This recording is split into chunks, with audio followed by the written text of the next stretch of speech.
Hello and Oh my welcome God, to I gotta go. the Eternal Dawn. Welcome back to the Eternal Dawn. Today we are going to be going over some of the most iconic and impactful moments that the series One Piece has to offer. But first, I'm going to go around the table and introduce our lovely, lovely crew who is here with us today. First up, a big Eternal Dawn welcome as we have a new member. That is right, officially a new member. Welcome, the helmsman of the Eternal Dawn, Mr. NaccReacts. How we doing today, Nac? Hey. I can steer a ship, I promise. He cannot. He's already crashed into 6 islands. You see how close, if you look in the background of our overlay, you'll see how close our ship is to the mountain. That's because of Nac. I'm super happy to be here, though, They guys. blamed it on me first for being the navigator, though. Yeah, first we blamed it on you. I had to I do didn't the see Fade to anything. Black song whenever it clarifies something. Oh, I'm going to achieve my dream. He, in fact, did not achieve his dream. Between me and 3, we'll be That okay. was a lie. We'll keep the ship on course. Exactly. And of course, on the ship of the Eternal Dawn, my vice captain is Mr. NoChillDill. How are we doing today, Mr. NoChillDill? Yo, what's good, YouTube? It's your boy No Chill Mac here for another YouTube video where we are Already discussing selling the identity. impactful moments of One Piece. Some actual moments. Imnactful. Okay. Knack pun stream. Let's go. That's just Oh, knack it off. Knack it off, guys. Knack it Hey, off. yo. Yeah, maybe not that one though. Next up is, of course, my first mate, my historian, the one I love the most, ish. Kube with the Red Sea. How we doing, Kube? Hey man, I'm doing better now because as someone on the ship, I have a lot of water on my books, but now it's getting a bit better. I'm drying the books and I'm ready for the stream. I'm excited. I'm excited. Sorry. I'm excited. Okay. Okay. I apologize to the audience for this. This is going to continue. It is, yeah. Nac, This get away, is Nac, get away, Nac's. away. This is Nac's inaugural stream, so it will continue. Oh, my God. Next up is one of the dearest people closest to my heart, the lovely, the heart of the crew, Miss 3-Day Trip. How we doing, Miss 3-Day? Hi. I am navigator of the Eternal Dawn, and Zoro's my cousin, so we get lost a lot. Yep, this is facts. One time we were trying to go to Snacks. Alabasta, we ended up at Laugh Hill. Like, don't tell Luffy, but we already know what the One Piece is. And last but certainly not least, one of my best friends in the whole world, my brother, indeed, the head cook of the Eternal Dawn, Mr. vexyz the Lurking Legend. How we doing today, Vex? What's good? It's your boy Vex. Y'all can just call me vexyz the Lurking Legend. I got that backwards, but yeah. Sorry. Yeah, Nac got a whole bunch of salt water all over my food, so that's on him if it tastes like shit tonight. But my bad, crew. Yeah. I'll take the heat for that one. I want to also just real quick say no spoilers for 11:32. If you guys have already read that, we are not covering that at all in this stream today. Yes. Yes, big facts. And last but certainly not least is me, actually. I'm Straw Hat Lucas. I don't think I introduced myself. I'm the captain of the Eternal Dawn. Who? And who? And like I said, today we're going to be going over the most impactful moments in One Piece. I think I'm going to get things started. And then we'll go around the table. Everybody will say, like, you guys know how to do this. We've done this 100 times. Nac, you're going to learn on the fly. Let's go. Oh, I've been there for every one of them. Question though, are we doing honorable mentions first, or are we saving those for the end? We'll probably save those for the end just because some of the honorable mentions are towards like the beginning of some people's list and stuff. Exactly. And then if like say one of mine is one of your honorable mentions, definitely say so. You know what I mean? Yo, Angel's room in the chat? What? It's a rare sight. Love you, Angel. Also, I wasn't as sick as I might have let on. Oh my God. So, starting out with me, I guess number 10, there's not really any specific order to these except for the number 1 spot for me, is Usopp's speech in Alabasta after being defeated almost by Miss Merry Christmas and Mr. Four. Taking a 10-ton bat to the hammer, he stands up and he tells Chopper, sometimes a man has to stand up, and one of those times is when someone laughs at his friend's dream, and Luffy will be the man who becomes king of the pirates. Goated moment. Let's go. One Let's of the go. reasons Yeah. Usopp is my 3rd favorite Straw Hat. Like, he, even in the face of adversity, like, one of the reasons I always say that Usopp is one of the, like, he already is a brave warrior of the sea, is the fact that even though he's scared, even though he wants to run away, when he has to fight, he will step up and win that fight no matter what. And yeah, I love that moment. I love Usopp. Yeah, it's a great Eeny, moment. miny- What'd you say? Did you start off at number 8? No, mine weren't in any specific order. Oh, okay. Mine aren't Fair easy if question. anybody's looking at my list, just to say. Mine are in the impactful order. Yo, Brandon King in the chat. Yeah, so next up, Hey, then, BK. since Dill wants to speak up all of a sudden, Dill, Yeah. what's your All right. Let's get in there. My number 10 pick, as in the top 10 most impactful moments of the story, is Yasuie's unalivement due to Orochi and his goons, because it spoke a lot for the general tone of what Wano was going to be, which is if you oppose the Shogun and Kaido's forces, you will be put to rest. There is no way of saving you. Even outside of that, we had Yeah. Toko, who was just caught in the crossfire essentially because she was given a smile fruit by Kaido and Orochi's men, and from that, only able to laugh. They thought she was laughing at Orochi, so she was going to be put to rest too in that exact same moment. Yes. And it was more impactful for the raid as a whole because of the fact that whenever everyone had already figured out the scheme, Yasuie got on the stand and said, "Hey, y'all are all wrong. This is what it means. Look for Yeah. it." Yeah, and not only that, like Yasue and Otoko's, like we talked about this in the Zoro Rambling Addiction episode, their impact on the story of Wano, and not only the story of Wano, but Zoro in particular, is just insane. Yeah. It's one of the saddest moments in Wano because him realizing these people aren't laughing at the fact that Yasui had just passed away. They're laughing because they don't know, they can't do anything else. And it's so gut-wrenching, not only in the moment to hear all these people laughing, and us as the audience know that they want to cry, but they can't. And then Zoro also realizing, like, oh yeah, that's a good one, man. That's a really good one. Excuse me. I had to start off with a heavy hitter. Yeah, had to, man. Got me welling up already.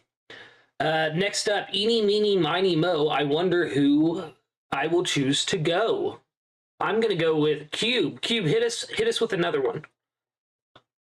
Okay, so what's up, guys? I'm going to start with my number 10 pick, which was very hard to pick, but I think it's one of my two favorite OG characters is Whitebeard and Roger. So for me, one of the most impactful moments was the whole Roger Pirates versus the Whitebeard Pirates. You know, seeing like what they were really about. You know, just it was like almost 20 years of build up on those two legends. You know, especially we got Marineford. Roger started this whole thing.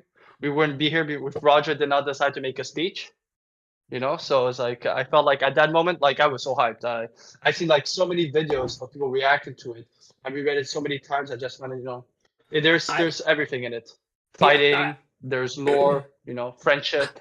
I will never forget turning the page and seeing that panel of Whitebeard and Roger clashing. Like, oh my god, dude! Like, what an amazing moment. Oh, dude, when you see Whitebeard after Odin is running back, and you see Whitebeard, that panel Whitebeard just running on the trees, you're like, oh my god! Don't tell me we're getting this, and you were not expecting this flashback. Yeah, of all flashbacks, So yeah. But that's my number 10 pick. I just thought of Whitebeard's face when he's talking to Roger. He looks disgusted. It's so good. Oh yeah, that's good, man. Next up, let's go with. Let's see. Let's put Miss 3-Day out there. Miss 3-Day, tell us your number 10. Okay, I liked most of Roof Piece anyway, but when Gornica, I can't say his name right, he tips his hat right after he stops Luffy and tries to get him killed, and he tips his hat on the roof. I just thought that was so cool. He knew he was going to get clobbered, but he still just stood there like that. Orders is orders, you know? Oh, that is a good moment too, yeah. Roof Piece just had so many iconic moments. Like, so many. And I'm sure we're going to hit some more of them as well. Well, I think it's cool that his name ends in Nika when all of it led to Nika being born. Ooh, that's a good point, actually. And he's also the one who took the picture, so people can know, like the images of the people who recognize the image is thanks to this guy as well.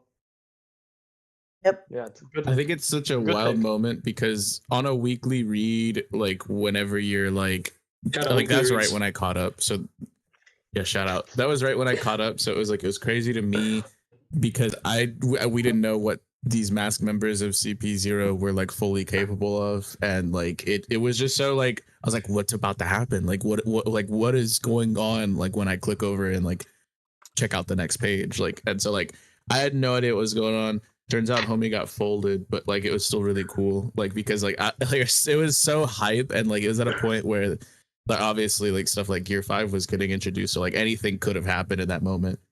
But that was like literally one of the chapters I caught up on, and I had no idea what homie was about to do. So yeah, that's a peak one for sure. 3-Day, you have some goated picks already. Look at that. She just blew all of ours out of the water. Yeah. Would expect nothing less from our navigator. Next up, we're going to go to the head cook. Sorry, Nac. Rookies go last just as much as rookies carry the clown head. So That's fine. yeah. Vex, hit us with your number 2. Actually, I'm deeply offended. You should be. Well, hi, deeply offended. I'm Vex, and my number 10 is actually. It's no surprise. It's very on brand for me. And if any of you know me, you know that Thriller Bark is greatness. Thriller Bark is top 3 for me. Some days it's top 1, but nothing really hit me so early in quite the way that the words that I'm about to read hit me. It is fortunate that this white mist hangs over today as well, concealing the sea's bizarre face with a white veil. Seeing the shadows at the end of Thriller Bark was absolutely like the definition of forlorn. I still don't know what this man is cooking, and I think that like that hit so hard that I'm still feeling those reverberations today. That is legitimately one of my biggest mysteries I need answers to in One Piece. Yep. And I think that just that stands to prove how hard that moment hit and continues to hit. You know what I mean? Yeah, it was huge. Huge. Like, I don't even think Zunisha is like quite on the scale of these beasts, you know, like maybe, I don't know, like there's such a crazy amount of speculation and like different fan theories that I've seen about it.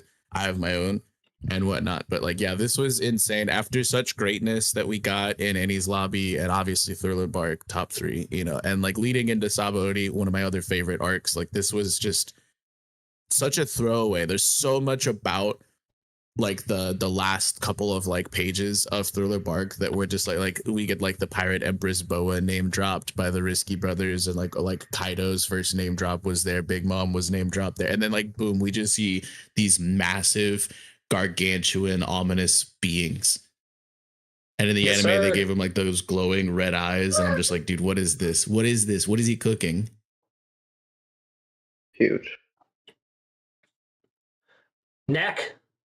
It Weird wouldn't. It now. wouldn't be my list without some Thriller Bark love. Sorry, go ahead. Yeah, I was surprised, like, she, hearing Moria's laugh for the first time wasn't your number one. Vex is like, I gotta So change my we list. starting from the least impactful or the most impactful, or we just least any of them? impactful. Least. Number 10. Okay, well, number 10 is I know it's should probably be hard, but like there has to be a last. So Sanji's goodbye to Zeph. That's a good one. That's a good one. Eaten, yeah. Yeah. That was actually Yeah. He tries to San- maintain his composure and breaks. that hit me hard It's in the great. anime and in the manga every subsequent reread. But I'm not gonna lie, when they And did in the that live action. I would say when they did it in the live Oh, yeah. action, Yeah. I was crying. I was like, oh my god. He's like, I'll never forget you, you old shithead. I'm like, oh my god. It's heavy. It's heavy. And Zeph's a true goat, man. We don't know the true levels of that man. But Yes, sir. Yeah. that moment still, like that solidified Sanji for me. I gained so I much think respect for him. It hit me really hard because I mean I have like over 11 years of experience in kitchens, and like, you know, I've had those equivalent types of moments with like my previous managers, and then when I went to become like kitchen manager and general manager in my own like restaurants and stuff like that, like it was like I got to be on the other end of that conversation as well. So like, yeah, that shit hit me like 11 years worth of personal experience, you know. Yeah. Right in the guts. I hope no one lost their legs in the process of Vex. They did. One guy did dip his leg into a deep fryer, but he's fine. He's just a I little watched a extra guy do crispy. that with his arm. It was crazy. Yeah, it was crazy, dude. Um, It was wild. goated choice, Knack. Really, really, really goated choice, man. Before I move on, I am going to be reading off Smokey and Josh's list. I'm going to wait on Josh's because he has a lot of crossover with not only myself, but the rest of the crew. So as we go through, guys, if you see one that crosses over with Josh's list, just shout out what placement he has it in. But I am going to do Smokey's because his number 10 impactful moment is peak. Nolan and Calgara's promise to see each other again. Oh. That was a fucking. It's lie. hard. Oh, I'm sorry. Yeah, it Oh was- god. It was hard to beat that moment though in Skopje. Yeah. Not gonna lie. Texas the twerking. Nolan delivered some hugely memorable stuff. Oh yeah, and Yeah, I was Calgara talking running with- to the coast and like shouting out to him, man. Yeah. Like this bell will ring again. Like, oh my god. Yeah. Just the symbolism, like, you know, knowing what that promise stands for, even outside of like for people who never knew those individuals 400 years later, the fact that like still resonates, like the hits from that bell are still like reverberating all these years later, like what I was saying about the Thriller Bark hit, you know, like, but like Yeah. it's crazy to me because a lot of us like back then didn't really fully let it sink in and realize like how powerful these two Giga Chads were.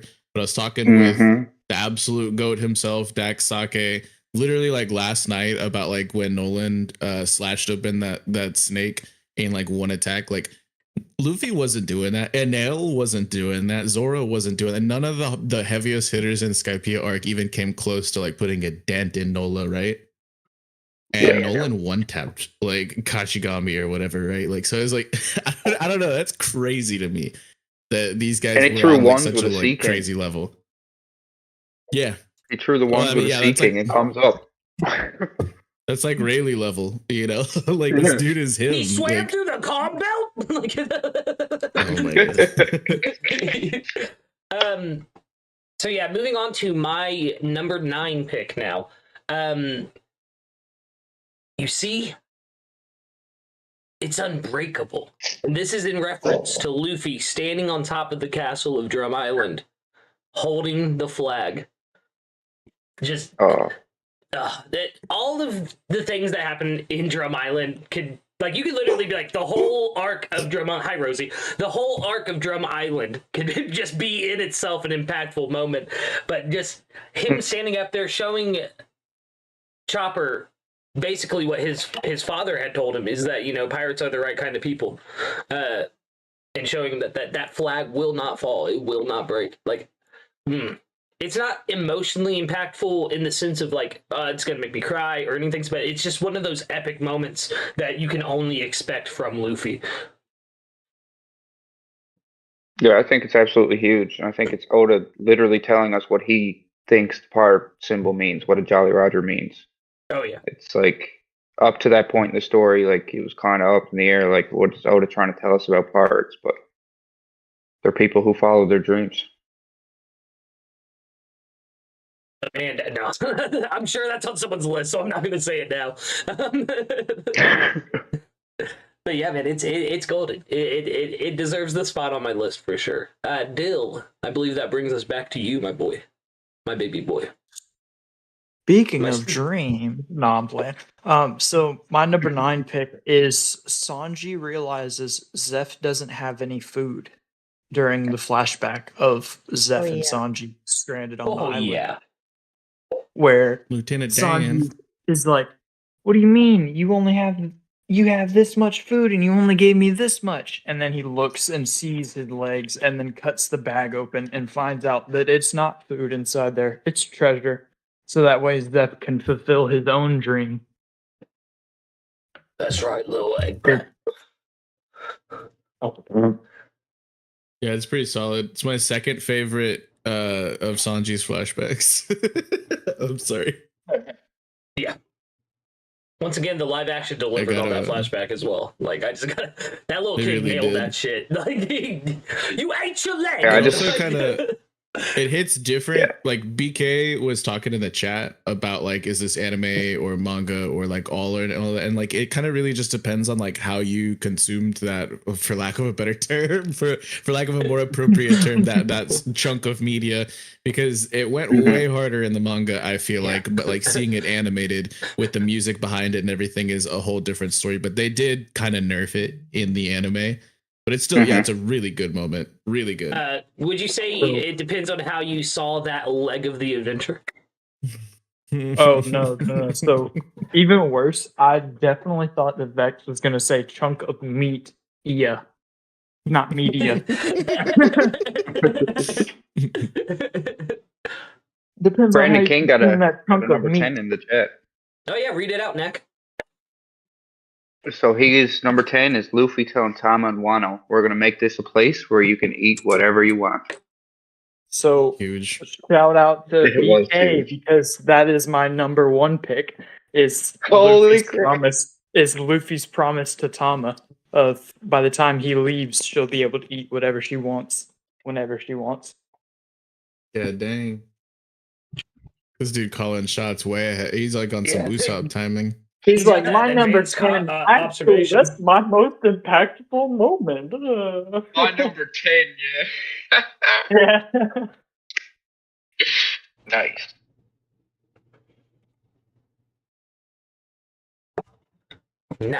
Nice. Next up is. No, it was Oh, go ahead, Nick. I was just gonna say it was a great moment. I can't say much else about it. Mhm. Summarizes the whole arc. It really does.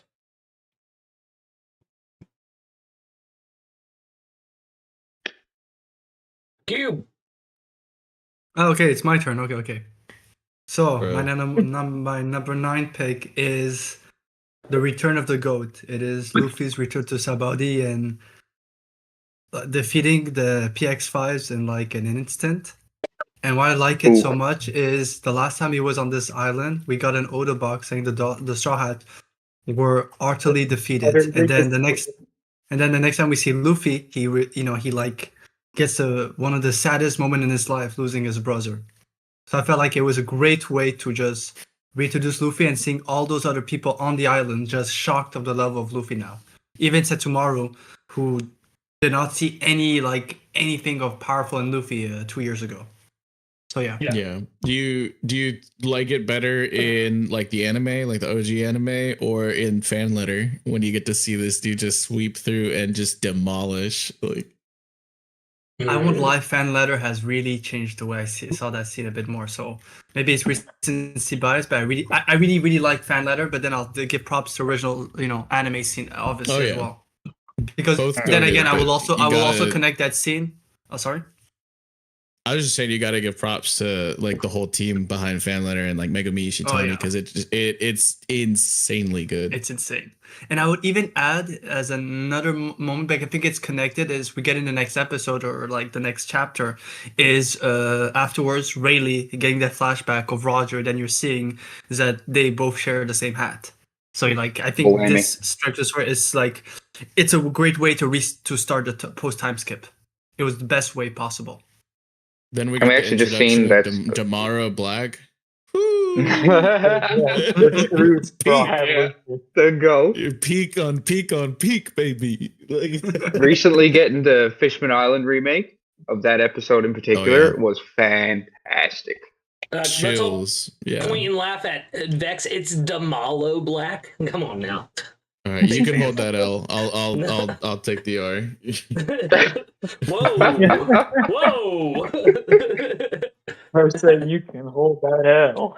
Yeah, that is such a like I'll never forget the chills that flew over my body when Luffy was just like too slow. Like Oh yeah. Oh. Yeah, Bro, man, just the head dodge. Like he just said weave. Yeah, it's like it's peak. Yeah. Peak. That leads us For me, to. Oh, For me, it was Neo in the Matrix. That was Neo in the Matrix. That dodge. Yeah. Oh my god. Expected Luffy to hold out his hand and stop the beam of light. I just slowly start bending backwards, flailing his arm. All right, to get us back on course, the navigator of the Eternal Dawn herself, Miss 3-Day Trip. What's your next one? All from the sky at Marineford. When they all came in out of nowhere, it was just so great. And then when they land, everybody's like, look at that lineup. I loved it. Yes. And Luffy screaming, and he's Buggy. like, "Oh wait, I'm made of rubber." Yeah, Buggy Bother me. stealing the show. Yeah, bro. Oh, man. It's me, Captain Buggy. I love that Buggy. moment. Buggy. And there's one moment I love so much is when the formerly known as Aokiji Kuzan at the Aokiji at the time, he's the one, like he was the admiral that's really scared him, what he did, and he was the first admiral, and him seeing Luffy and seeing the people he's with, hey guys, we've got some big fish coming our way now. Like you could see in his eyes, even he's taking it seriously. Like, wait, Kuzan is taking this and the guy was merciless. Like, remember when he came? Yeah. Just eyes to Luffy and Yeah, that for me is Longer that's Longland, that moment. Yeah, dude. And for him to say, I agree completely, Keith. Yeah. For him to say that after that, it shows you how much he'd come in such a short amount of time. Like, ooh. Pause. Yeah, go to pick again, 3-Day. Crushing this list right now. Since he wants to comment so much, Vex, and your turn next. Mine will be brief, as the bulk of it has already been listed by Kube. His number 10 slot is Roger versus Whitebeard, but specifically the moment that I think was the most impactful for me is when you could see Rayleigh and Scopper walking on by, and after Odin gets flung like a freaking mosquito by it was when Odin, I'm sorry, it was when Odin was on the beach, and you could see Odin running forward, and Scopper and Rayleigh are there, and Roger just pokes his head up from in between their shoulders, and he's like, yeah, I got this, guys, y'all chill. He's like, I don't get hurt, and he just starts skipping to my loo. Yeah, he just literally starts it just not a care in the world we really get to see the true colors of the Pirate King, for what I feel like is the first time, is we see him smiling on an execution platform, and we hear about all of these other moments with Roger. We see just the silhouetted moment of him with the straw hat that in the Rayleigh flashback and stuff but this was the first sizable chunk of Roger we get, and he's a goober, and I love that. That's so One Piece, It was glorious. And no, he was like, I heard about this samurai. I want to see what he's made of.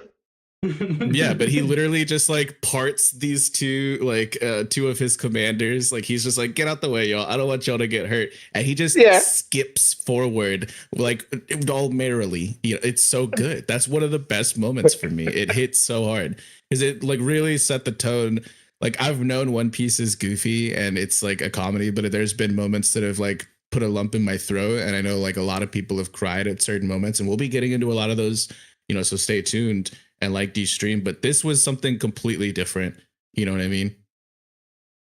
No, it's such a great moment, and I won't lie. It's I did like the goofy aspect, and then he basically told Odin, change map. And then this guy who was just a beast, he just sent him like through 10 trees. Yeah. 10 tree trip, you know, over 10 here. tree trip. Nat, hit us with that number 9. Well, my number 9 is another one from Wano. It's not quite Roof Piece, but it was around there. It's when Marco stops fighting altogether against King and Queen and announces that the stars were up. Let's go. Huge.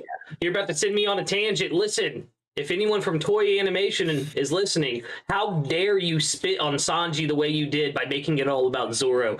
The quote is, like Nack said, the stars, not just star. Yeah. Do your job, Toei.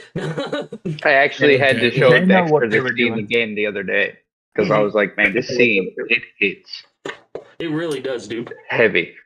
Yeah, you just realize the growth between the entire crew. Like, not so much Zoro and Sanji, because yes, you recognize their strength and their growth, but now like the whole world is starting to recognize like the Straw Hats as a serious powerhouse. Like Marco stopping combat to be like, yeah, I'm not needed anymore. These guys are here is absolutely insane to me. It was fantastic. Probably the best showing of both of them in a long time. It's such a good moment, man. The dialogue in that scene, which I'm not going to speak on because I think somebody has it in their impactful moments here, but like just that whole scene is amazing. Them coming out, like showing out, like chills every time I think of it. I believe that leads it back to me. I'm going to read one of Josh's because I don't think any of us have it on our list. It is Roger left, as in the panel he left, which is very impactful. I mean, plus he had that tear in his eye, so what's that really mean? What's it really mean when he says he left? He was laughing so hard that he cried. Just like Shanks did when Luffy said the same thing as Captain did? Interesting. And then I have 2 from Smokey, because his number 9 is actually what Nack's number 10 was, and that is Sanji's says goodbye to Zeph. I didn't Or catch tried really that. hard not to get overlap. Yeah. My bad. No, you're good. You're good. Like I said, there's going to be a little bit, but we did try to avoid it as much as possible. And then Brandon King said his number 9 is them laughing at Nami in Mocktown.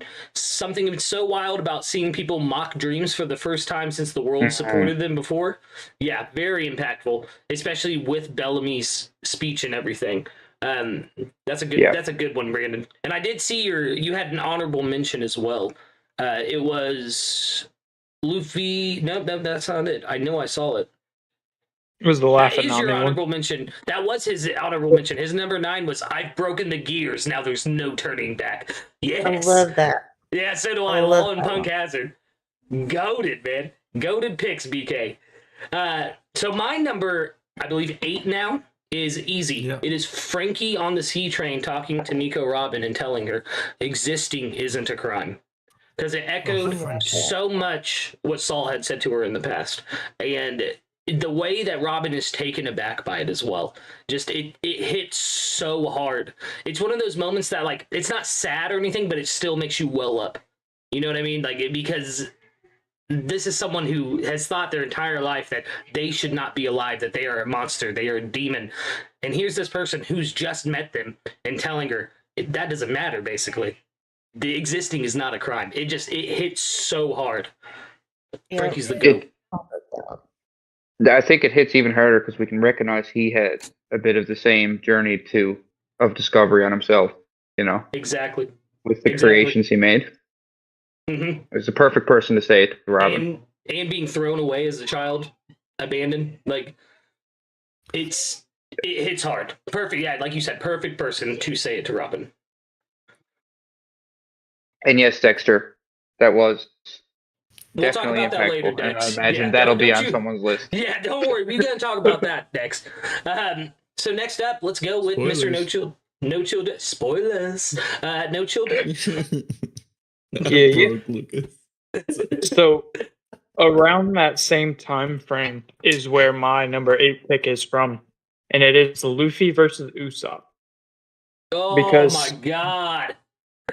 While Yes. it was completely like it's understandable why Usopp did what he did. It's also understandable why Luffy did what he did.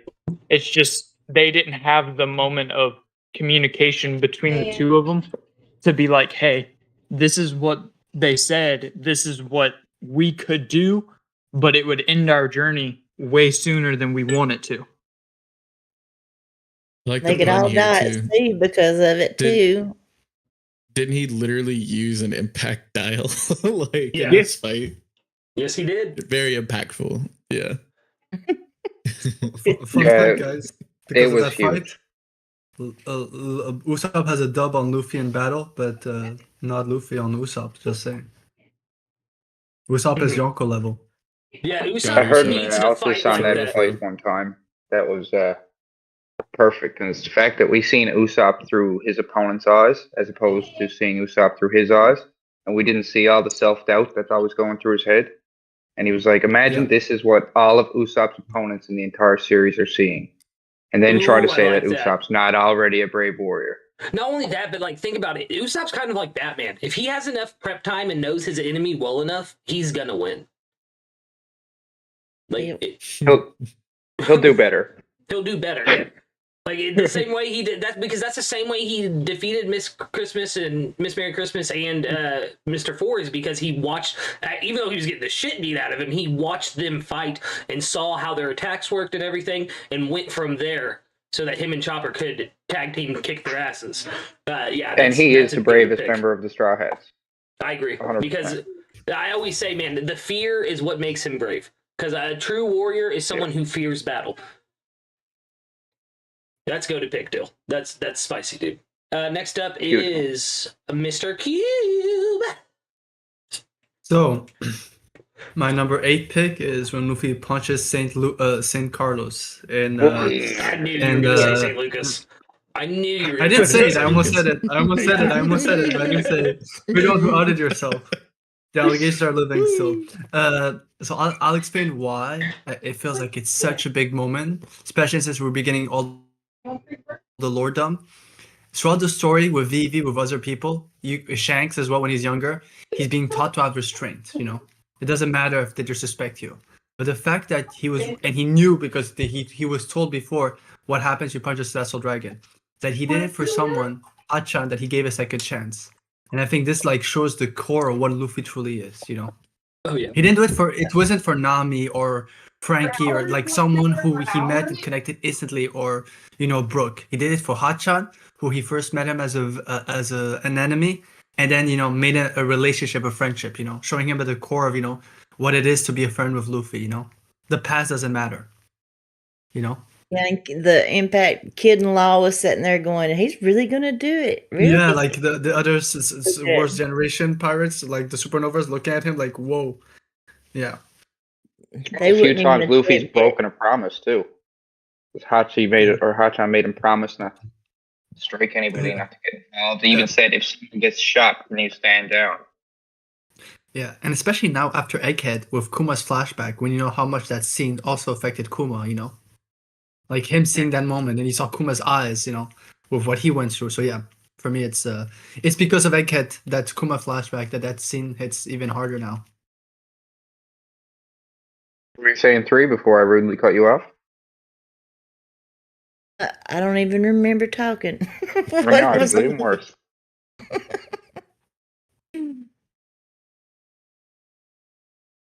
It was a big moment though. Yep. Hell yeah. If that's it for Cube, next up is 3-Day Trip with your number 8 pick. Okay, my number 8 is Luffy uses Conqueror's Hockey for the first time at Marineford. It was huge. I loved that moment. I thought That you were is gonna in say my against the honorable Buffalo. mentions. That's huge. Duval's Buffalo. Like I thought that's what you were gonna say. No, that was No, absolutely huge. Yeah, all of the scope of Marineford was insanity. It's like, especially like I was anime only, but going back and watching it, like or reading it, seeing like all of the double spreads and like everything that was going on, and just like hundreds of individuals like across like it was like I think it was like 20 chapters. It was like 20 of the most goated chapters ever. Mm-hmm. Like it was ridiculous. It technically wasn't his first time, but I guess he didn't use it a second time in Marineford. But yeah, when he done that, so many people were knocked out, and it saved Ace too at the moment. Mm-hmm. Loved it. Yeah. And the way that the entire forces just stopped and stared at basically the child on the battlefield that just knocked we got to everybody kill him out. for sure now. Legitimately a child as well, like 17 years old, comes into literally the center of all Marine fucking forces and just unleashes one of the biggest blasts of Conqueror's Hockey. Like it's And such a good moment. we all know how actually traumatizing that war was now, thanks to fan letter. Mhm. Yeah, Like, shout out fan letter again. So good. So good. Dude, don't make me tear up right now. His brother telling him to run, but he doesn't run. Like, oh my god. You think he's calling him out for help, and he doesn't ask him for it. He tells him to run. Like, it's so good, man. I'm surprised. Yeah, I'm surprised nobody's put that on their list yet. Because it's a new edition, but that shit hit. That was absolute cinema. It completely changed my perspective of Marineford too, because we all know it was a crazy battle and like world shattering. But to see in perspective the scale of everything, Little Oars Junior's leg being like this central location for a skirmish. Yeah. And just put it all into perspective on how much destruction actually happened there. Or, I should put in my honorable mention, or, Jinbei helping Luffy to get further, and then Luffy just basically says, I'm going to go take on the 3 admirals. Yeah, the stance up at the 3 admirals almost made my list as well. That was one of my honorable mentions. It's so good, man. That is a good impactful moment. I have that same moment in my honorable mentions, as well as another moment to kind of show the reflection of both of them. Mm-hmm. Yeah. Also, a reminder, guys, for all the people back then who didn't believe in Buggy. Buggy did not feel the effect of the Conqueror's Hockey hit. Just saying. He was still standing. True. Also, for the people that sleep on Buggy, let's all remember the fact that every person on that lineup created a crack, except for Buggy. Buggy used it, Rio confirmed. Wow. Internal destruction, that's why the ice broke. Everyone else left a crack on the surface. Buggy destroyed it from the inside. Jesus. Can't argue facts. Yeah, can't argue facts, I guess. I believe that leads us to vexyz. Hey, yeah, so my next one is one that I didn't really expect anyone else to put on their list, but this was one of the most hype moments for me in an arc that I kind of slept on, but on a revisit, it really hit even more. And like it hit the first time, but it hit even more the second time. And I feel like it will again when I keep revisiting it. So this one just ages like a fine wine, but it's at the end of Punk Hazard when we find out that Monet's heart was the one that was stabbed, and she's on the transponder snail call with Doflamingo, and she says like it's gonna be you, young master, like you will be the man who becomes the pirate king, and she has to like detonate the whole island, and Doflamingo has like the most solemn look on his face. The only time we've seen Doflamingo show emotions besides being angry. It was so crazy. This hit so hard for me because I love Monet as like a tertiary villain, and like we're meant to believe that like Logia are like these crazy imposing forces pre-time skip, and then here we are, first island up out of the water in the new world post time skip, and we have like Logia's, like Luffy's fighting a Logia, Zoro's fighting a Logia, like Tashigi even stood up against Monet, although she didn't do much, but it was like Monet as a character had a really cool backstory. And Monet and Virgo together, like with their like the way that they tied into the whole Joker thing, and like Virgo and Law beefing, and like just the whole like this whole arc was so goated. But this moment showed us just how big brain we were gonna be getting. Like, and I love that Law is who he is and like kind of facilitated this. But like it was just it really is such a great crazy moment for Doflamingo, who is also in my top 5. And yeah, Monet slept on, but this was like for the whole like progression of the story, like this set the tone for all of Dressrosa. It was crazy. Yeah, I won't lie, especially when you reach the scene, I do feel for Monet. I won't lie, after every rewatch of Dressrosa and what Doflamingo did, I said, no, Doflamingo deserves to feel that pain, but I feel bad that it's Monet who had to go through it, because yeah, it's one of those villains where even though she had to be defeated like Virgo, more of Monet, you do feel something. You know what I mean? You feel like she's she just put her. It's like if she instead of meeting Luffy, she met Doflamingo before. You know what I mean? That loyalty. Yeah, but she was actually like legitimately a good person. Yeah. It was just like wrong place, wrong time type of situation. But Monet like was actually it was really cool because like Kube and I have talked in depth on stream about like the whole like there's a traitor type of thing, and like we saw it in Water 7 with Galley Law Shipwrights, and then we see it again here because she's supposed to just be perceived as just I'm just some assistant, and then we find out that she's actually like a menace in her own right. And I don't know, it's actually crazy to me. Like she is a really really really well written character, and I think this was like such a sweet and impactful send-off for her that also set the stage for everything to come with Doflamingo. You know what I mean? It was this hit so hard for me. Yeah. That was actually probably one of the first times in post time skip where I felt like genuinely shocked by how he pulled it off. Like I did not know where that was going with the hearts. Like which heart was in whose hands and how this was all working. I was totally shocked. And when it come down that it was Monet's, it was like wow. And Caesar being the one. Yeah, no, it's it was a big moment, brother. Surprise. Good pick. Great pick. I wouldn't even have thought about it. Like not because I don't enjoy the storyline or anything like that. Just I guess it wasn't as impactful for me, but it is a very impactful moment. Law pulled off some miracles in that arc, but yeah. Nac, that leads us to you, my man. Yes. So this is number 7 pick, right? 8. Number 7. 8. Okay. Yeah, okay. I'm about to do 7. Yeah. So 8. Nami sitting with Luffy and crying after he laid beaten and broken in Whole Cake. After Sanji left, and he stood and stayed. That was insane. Whole Cake hit a lot. Yeah, that I think we're gonna get a lot more Whole Cake on our list. Like, but yeah, Whole Cake really hits. Yeah, like the emotion, and like we all know, Nami's ride or die with Luffy.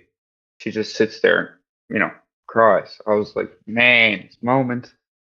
Sat in the rain, both beaten and bruised. Spent all night fighting Cracker. Then had his heart ripped out by his cook. Yeah, I felt for Luffy so much in that arc. I can't, I think that's close to post Marineford for me, and how much I was hurting for Luffy. Yeah. And saying he wasn't going to eat, and his tooth was knocked out, face was all swollen. Man, it was rough. It was rough seeing Luffy like that. I'm not going to lie. Yeah. Can't become the king of the pirates without you. Listen, I know not a lot of people vibe with the English dub, like Luffy's voice actress in it, but Colin Clinkenbeard nailed that scene, man. Like watching Whole Cake, and her doing that performance, like the without you, I cannot be king of. Oh my god, dude. Tears It's streaming just- down my face. Nami crying, like, Yeah. Sanji in the carriage crying. Me on my couch crying. Like, yeah, goated moments. And man. Lucas is the 4 kids version. It's not this one because hearing Sanji with a 60-year-old woman, cigarette smoker woman voice, that was a problem. But the voice acting of the dub now is good. No, I know some I think people in it's- our community do not like Colin Clinkenbeard's voice for Oh, Luffy. really? Yeah, For Luffy, yeah. yeah. I love it. paid them a visit. No, I'm just kidding. So I have I forgot to do Smokey's number 9 last time. No, I did. Did I do his Zoro speech to the Straw Hats on Water 7? Nope, No. not yet. No, okay, Nope, yeah, no. So not that yet. is his number 9, which is an amazing speech. Him basically telling Luffy, like, hey, you're our captain. It's one of the best moments between Zoro and Luffy, in my opinion, and proves why Zoro is the first mate. Like, ooh, goated. But so since I forgot to do his, I'll do his next one as well. And it's Whitebeard's declaration that what he wants in this world is a family. Yeah. Peak moment. Peak moment. Talk about relatable. Smokey, I would have even thought of that. Like I said, it is an impactful moment, but like there's just so many other ones. Like I didn't even think about just how hard that fucking hits. Then I know I keep doing all these like extra ones, guys. I'm sorry, but I have another one from Josh, and it's Sanji saying to Zoro which one is going to be more useful to the future king of the pirates. Oof. Yeah, I love that moment so much. That whole transponder snail call was so them. Everything that they had been, butting heads against and like working towards, and like their rivalry all culminated to just such a Full peak circle. moment right there. Mhm. Yeah. It's really well done. And then Brandon King in the chat with his number 8 said the journey of the slumbering floating island was long, but its distant memories were hard to forget. Once its people entrusted words to the sound of that bell, they believed in the power of the bell to carry the song to the furthest reaches of the sea. We're right here. Which I have to knock this off Smokey's list as well, because he also had this as his next Huge. pick. Yeah, Luffy ringing the bell at the end of Skypiea is phenomenal. It is one of the best moments in the entire series to me. And then jumping Yes, up, and then, yeah, go ahead, 3 well, with and his oh god, I can't think of his name right now, but he was watching Cricket. cricket. Yeah, sorry. Rickety That cricket. was- Luffy. You did it, boy. Yeah, Rickety Cricket. Such a powerful Our good old moment. boy Jiminy Cricket, our good old Yeah, friend, Jiminy Cricket. was subconscious in One Piece. I love the quote about romance that Cricket delivers in that line as well. Mm-hmm. I don't know it off the top of my head, but I remember it was really profound. Like, oh, that's really cute. So that leads me to my number 7 pick, which is the Straw Hats. Jinbei has just returned, right? Let me paint a picture. He has just returned, taken out several fleets of ships as the raid on Onigashima is about to unfold. He comes up to the crew and Luffy calls for a toast. But instead, he turns to the crew and says, let's wait. Let's do the raid with them. And they all slam down their sake cups and proceed to the raid on Onigashima. It is one of the best moments ever because everyone, all of us, have been waiting for Jinbei to officially come and join the crew. And it's such a massive moment, not only for the story, but for the fans. To have Luffy say, nah, we're going to wait. We're going to do the raid with them. It's just, it slaps every time, which I believe that's from... But no, it's not. Never mind. I was going to say, I think that's like close to 1015 as well, isn't it? No, it's like 20. Yeah, I think it's like around It's 10, like, 20, yeah, that's why I 85. was like, no, I don't think so. Yeah, because it was like There's 20 15. episodes difference. Yeah, it was like 15, 16 episodes different. But no, like that just moment, the animation in that, Jinbei jumping out of the water, and then them slamming the cups down is just, it's immaculate. It is so well done. It is very well done scene. And it was like previous to that scene, we had that awful moment where all hope was basically lost with Kinemon at the beach. Yeah, exactly. Just And the, to see the low Kinemon, to the dude, high. yeah, and seeing him standing proud on the bow of the ship, sword raised, and yelling as they're charging in towards, like, it's so good. It's what all of Wano and basically the post time skip had been building towards, and it's just it's the first moment of like, oh my god, this is happening. Everybody was like, a warlord is joining the Straw Hats? Yeah. Boss Jinbei! Oh, it was a great moment. Yeah, fantastic pick. Thank you. Next up is Dill. Yep. So for my number 7 pick, have the conversation with Luffy and Nami, and then consequently leading to the walk to Arlong Park as my number 7 most impactful moment. Because it goes to show, even if you think Luffy may not think of you the same way because of your circumstances, he's still going to do what he thinks is right. Yeah, He's still going to go me- take down the guy that's taking you down because he thinks that you deserve to be free. I will. That's all you need. Like, of course I will, man. Like, this is also Josh and Smokey. Both of them chose this as number 3. This is a goated moment, man. Goated moment. And also, another shout out to the live action. They nailed that. Luffy putting the straw hat on Nami and then just taking 2 big steps forward. Of course. Yeah. Dun dun dun dun dun dun dun. Oh yeah, BK. Sorry, Talking... I had to walk as I was doing it. I had to hit the walk. Of course, BK. In reference to my pick, said seeing Odin in the anime shouting at them to move forward as well. Yeah. Tasty, man.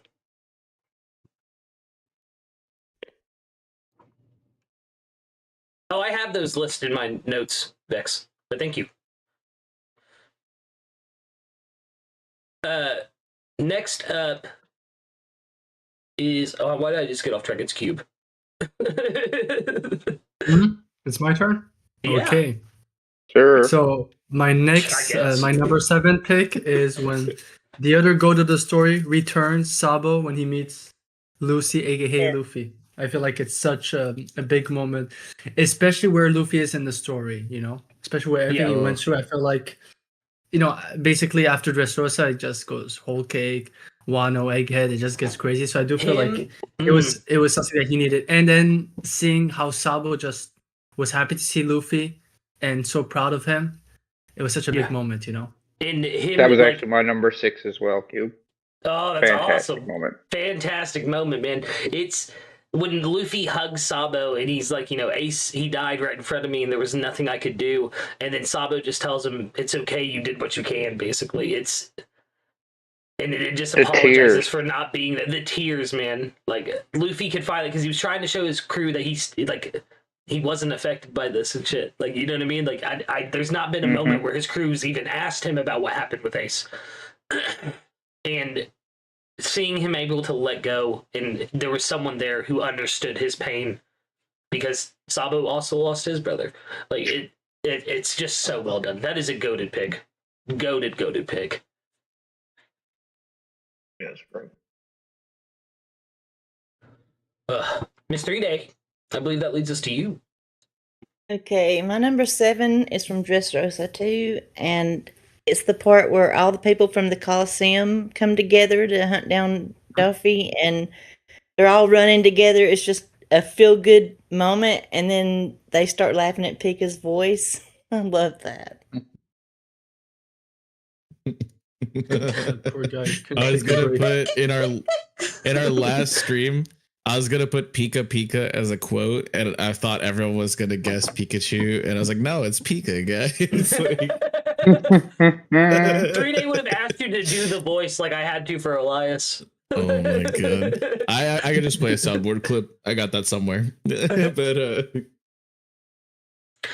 yeah, I love that Dressrosa was so like vast in all of the things that it covered. There was an entire tournament arc within the greater arc of Dressrosa. So it's like it's kind of like its own saga, and like I really did vibe with a lot of what we got into Karada Coliseum. And Doffy is one of my favorite villains, so absolutely, I'm going to say goated pick. Yeah, it's peak. Mm. It's such a was lighthearted a- moment in the middle of chaos as well. Yeah. There was an old meme joke about Pika saying that the reason why Pika's voice was like that is because he used to sniff too much green blood in the smile factory. Makes me laugh. That's what happens when you take too much green blood. What? So, are you Oh, it's gonna mixed- I'm take not even touching that blood one. and steroids? Is it Crazy. whippets? Basically, like the opposite of Oh whippets. my god. In D&D, next up is Vex. Speaking of D&D, next up is Vex, dude. Dill style transition. Oh wow. Who brought it back? My number 7 pick is something I am actually blown away that nobody else has mentioned up until this point, but I'm glad they didn't, so I could spit on it. Pause. It is the farewell to Vivi post Alabasta when they throw their fists up, and we realize that they are truly Nakama. Vivi has always been and will always be one of the Straw Hats. I don't care what you say. And this moment was crazy to me because in my first watch through, I was watching on Toonami, like the 4Kids dub, and I never finished Alabasta. So when I got back into One Piece, something like 5 or 6 years ago, like around like 2018-ish, it was like for closer to 7 years now. This was right about where I picked things back up, and I just the full scope of what I had been missing out on for like over a decade of my life because I just kind of gave up on One Piece and like anime in general. And so for me to come back and get this scene, this was what cemented in my mind that this will be one of my favorite shows. Let's go. It hit that hard. It's a goated moment, man. It has everything as well. Like her screaming. That's like, I know I keep mentioning the live action. That's like my most anticipated moment for Alabasta in the live action. It's just because I want to Can see you guys how tell well they Lucas act it. is excited about the live action? Yeah, if you guys can't tell, I'm very live action coded today. I heard. You're gonna have to wait a while for that, but yeah. We don't have to talk about it. But I really love that the Straw Hats just kind of all knew. Like it was like something that unspoken. It was like, it's one of those moments where like, did they rehearse this? And it's like, nah, they're just built like that. Not only Like, that, and man, it was so good. one of my favorite small details in that scene is Chopper trying his best to get his arm up there. He's like Oh my waving it and goodness. jumping up and down. Like it's so cute, dude. That leads us to Nac. Mr. Nac, what is your number 7? I know you said Kube called your 6 already. That's okay. I'm just gonna go right into the next one. I'll be the king of hell. Quote from Zoro when he's questioning himself on what he has to do to ensure Luffy becomes king of the pirates. He says, "I'll even become the king of hell if I have to." The goat is named. Yeah, The it powers was. of a conqueror. That's something I've given up for my best friend and captain. So Zoro fucking moments hit. When Zoro moments hit, they hit so hard. Yeah. They're few and far between the past few arcs, but man, oh man, I'm not trying to slander. Bruh. I'm about to rescind my vote from the last meeting. Hold on, let's sort this one out here.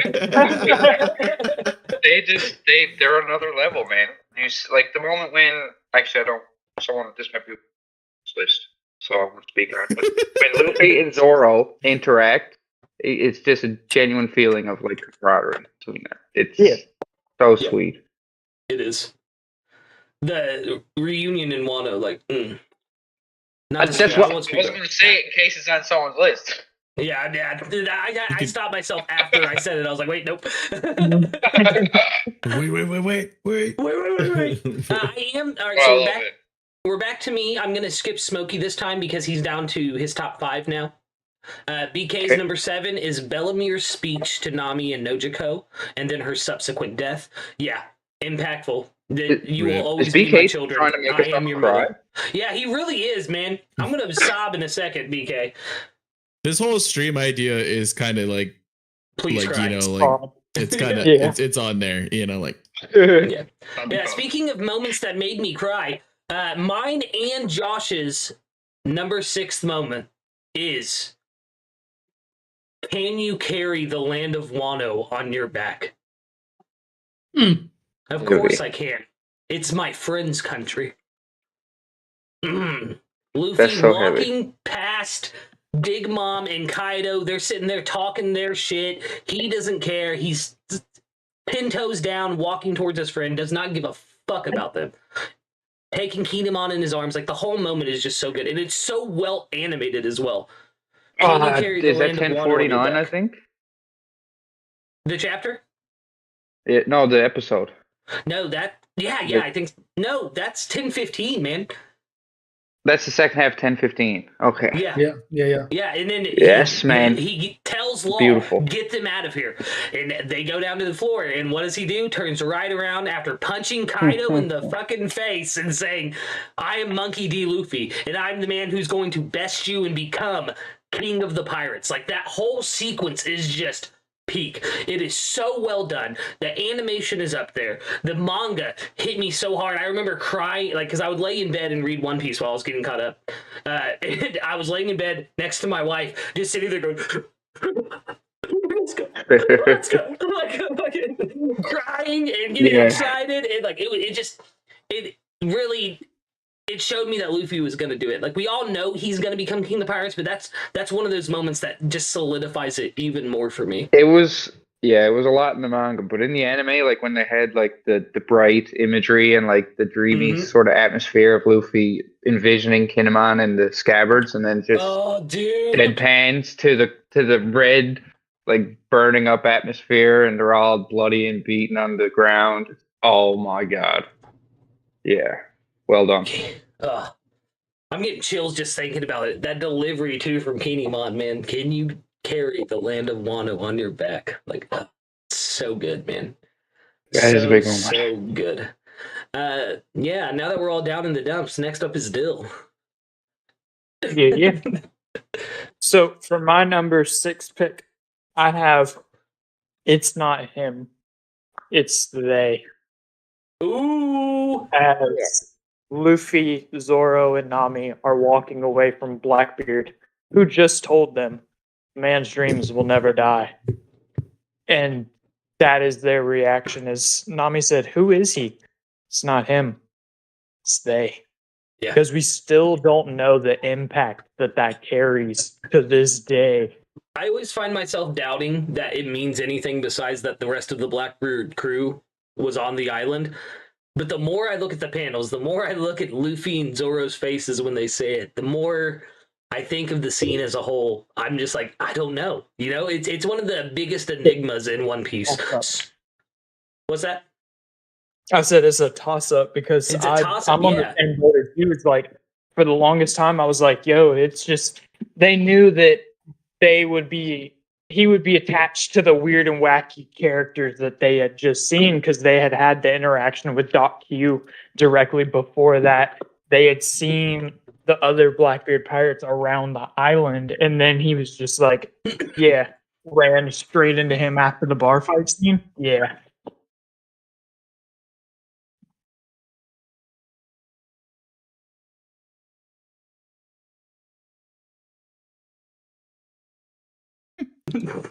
Yeah, it's really well done, man.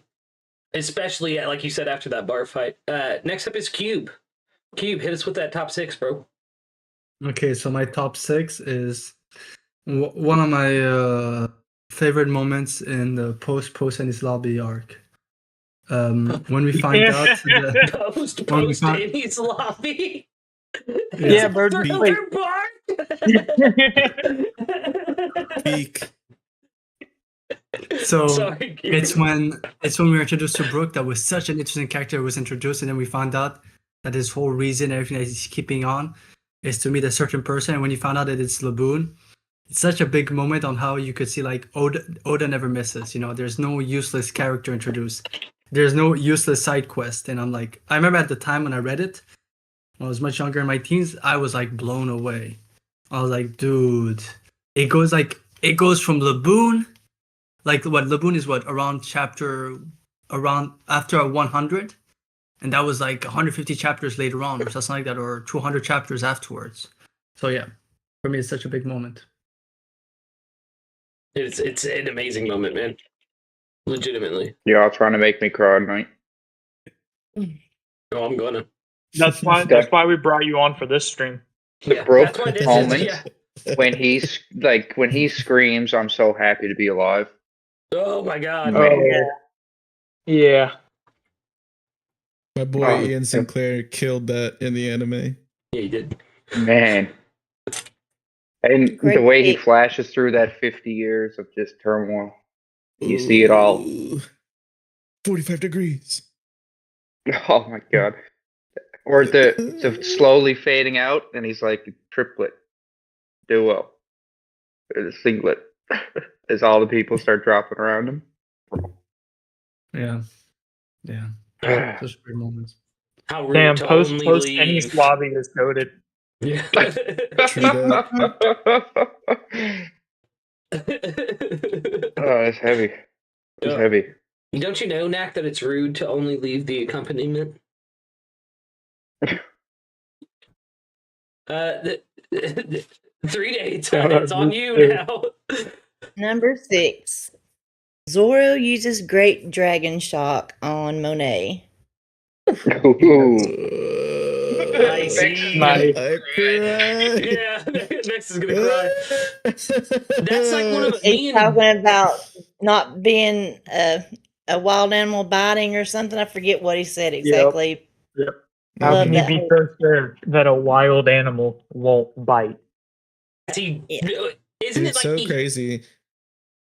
he hits her and then like he has hockey on his blade and then he hits her and then removes the hockey and then puts it back on his blade to show her how close she was to dying? Like, I think she said he didn't use hockey or it would have Yeah. killed her. It Yeah. was that's what it something is. else. He goes to That- strike her with hockey and then takes it off the blade to Scared show her. It's to scare her, to show her like at any Oh, moment yeah. I could have done it. Like it's so well done though. That is a goated pick. What were you gonna say, Vex? Sorry, I didn't mean that. Like, I was just also, it's like we literally went from seeing Crocodile and Enel, you know, and then like the 3 admirals, just and Smoker, even like they were all set up pre-time skip to just be these insurmountable forces. And if you're not the actual hard counter, and if you don't have like 1000% plot armor, then you're not him. You're not taking down a Logia. To us then seeing not just Luffy versus, you know, Caesar and stuff like that, but Zoro. And I'm not saying Zoro is like in a tier below, but like, you know, just someone who's not the main character also on this crew being able to just take care of business. And like Logias are not it anymore. Hockey is the new thing. And it's like, it was just such an impactful scene, you know. yeah, bless you, For whoever sure. sang sneezed. So I'm gonna add this. You know, if the flamingo was called the Joker, we found out about his nickname, the Joker, and this arc. I'm saying this at that moment, Monet did not face Zoro; she faced Batman.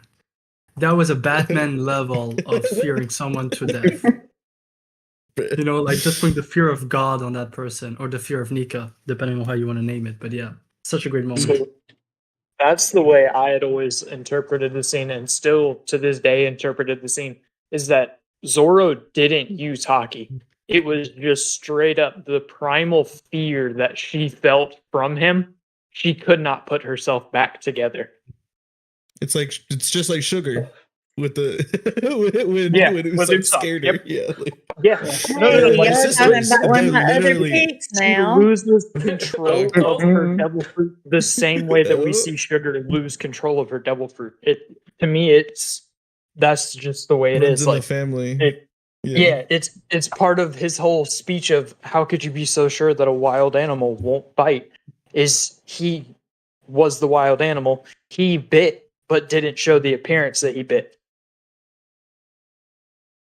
Wow. That's a good pick. Next up, Mr. vexyz. We're getting into some heavy hitters now. And we all, I know we all are aware we're going to be speaking more about Enies Lobby, moving closer into like top 5 territory and whatnot.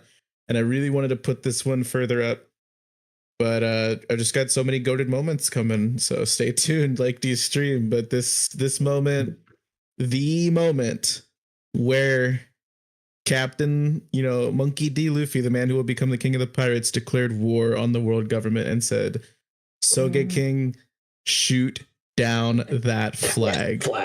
Yes. And this man responds with Roger. And then just like just lets it rip. And like this. So Alabasta was when I knew that, like, when they said their farewell to Vivi, that was when I knew this would be a show that I would love and cherish for the rest of my life, and one of my favorites. But this moment where we declared war on the world government, this moment in Enies Lobby was when I knew One Piece was top 3 for me. Like, this was larger than life. Yeah, I do agree. Insane. That makes you And if you add up the reveal of Luffy's father, you realize how much code it is in them. That thing as well. Like you're seeing like what Luffy does is just something natural for him as well. And well, like the earlier moment on Lucas's list with the flag, we know what flags mean to Luffy. We know what the Jolly Roger means, and he showed zero respect for their dream.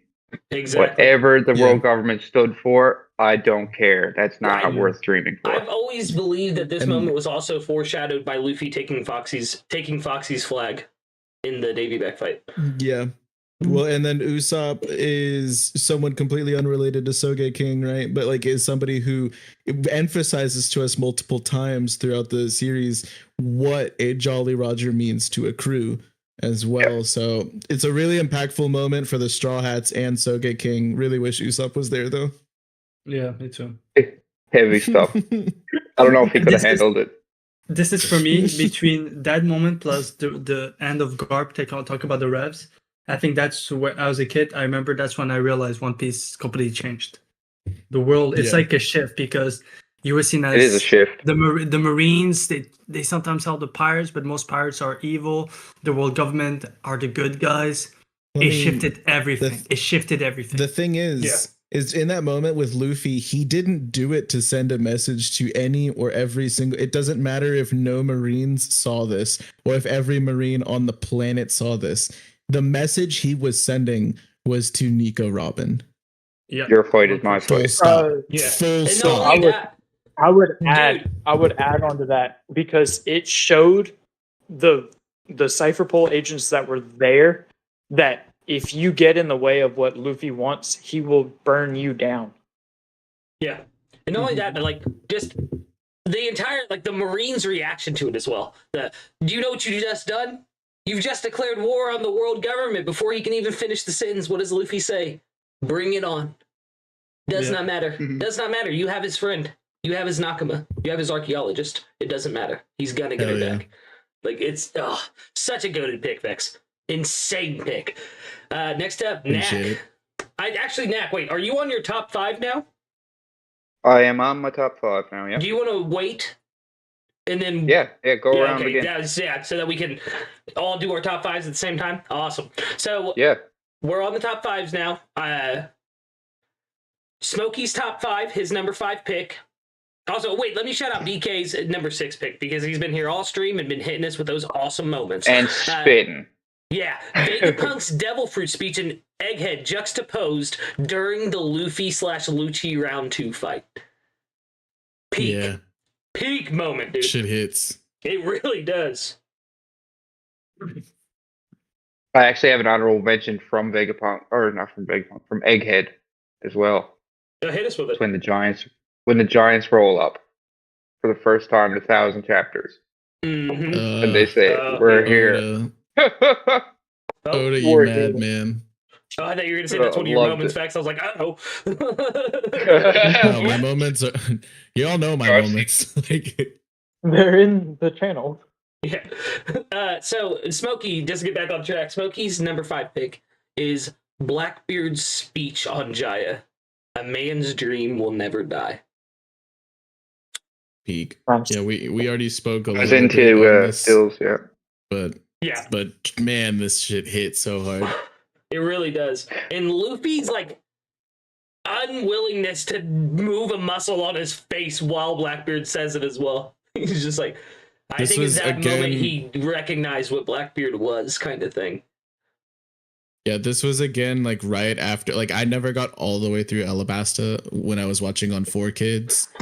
And so like Jaya being like literally the right next step, like right after everything there, this was like right at the forefront of the things where I was just like, dude, I slept on this for like 20 years almost. Like, what was I doing with my life? Like, as soon as I get right back into One Piece, this was like one of these big heavy hitting moments, like right back into it, you know. So this really hit for me because I wasn't expecting it, especially so close after the farewell to Vivi. Yeah. You know, And right on the tails of the bar scene. Exactly. Yeah. Jaya was really built different as a whole, you know. That's why I never understood why people said they like, even if they like Skypiea, they still don't like Jaya. It's like Jaya's peak, man. Bellamy, one of my favorite antagonists, even if he is a minor antagonist. Like, in his whole redemption arc later in Dressrosa, also amazing. I never understood the Jaya hate. Never, ever.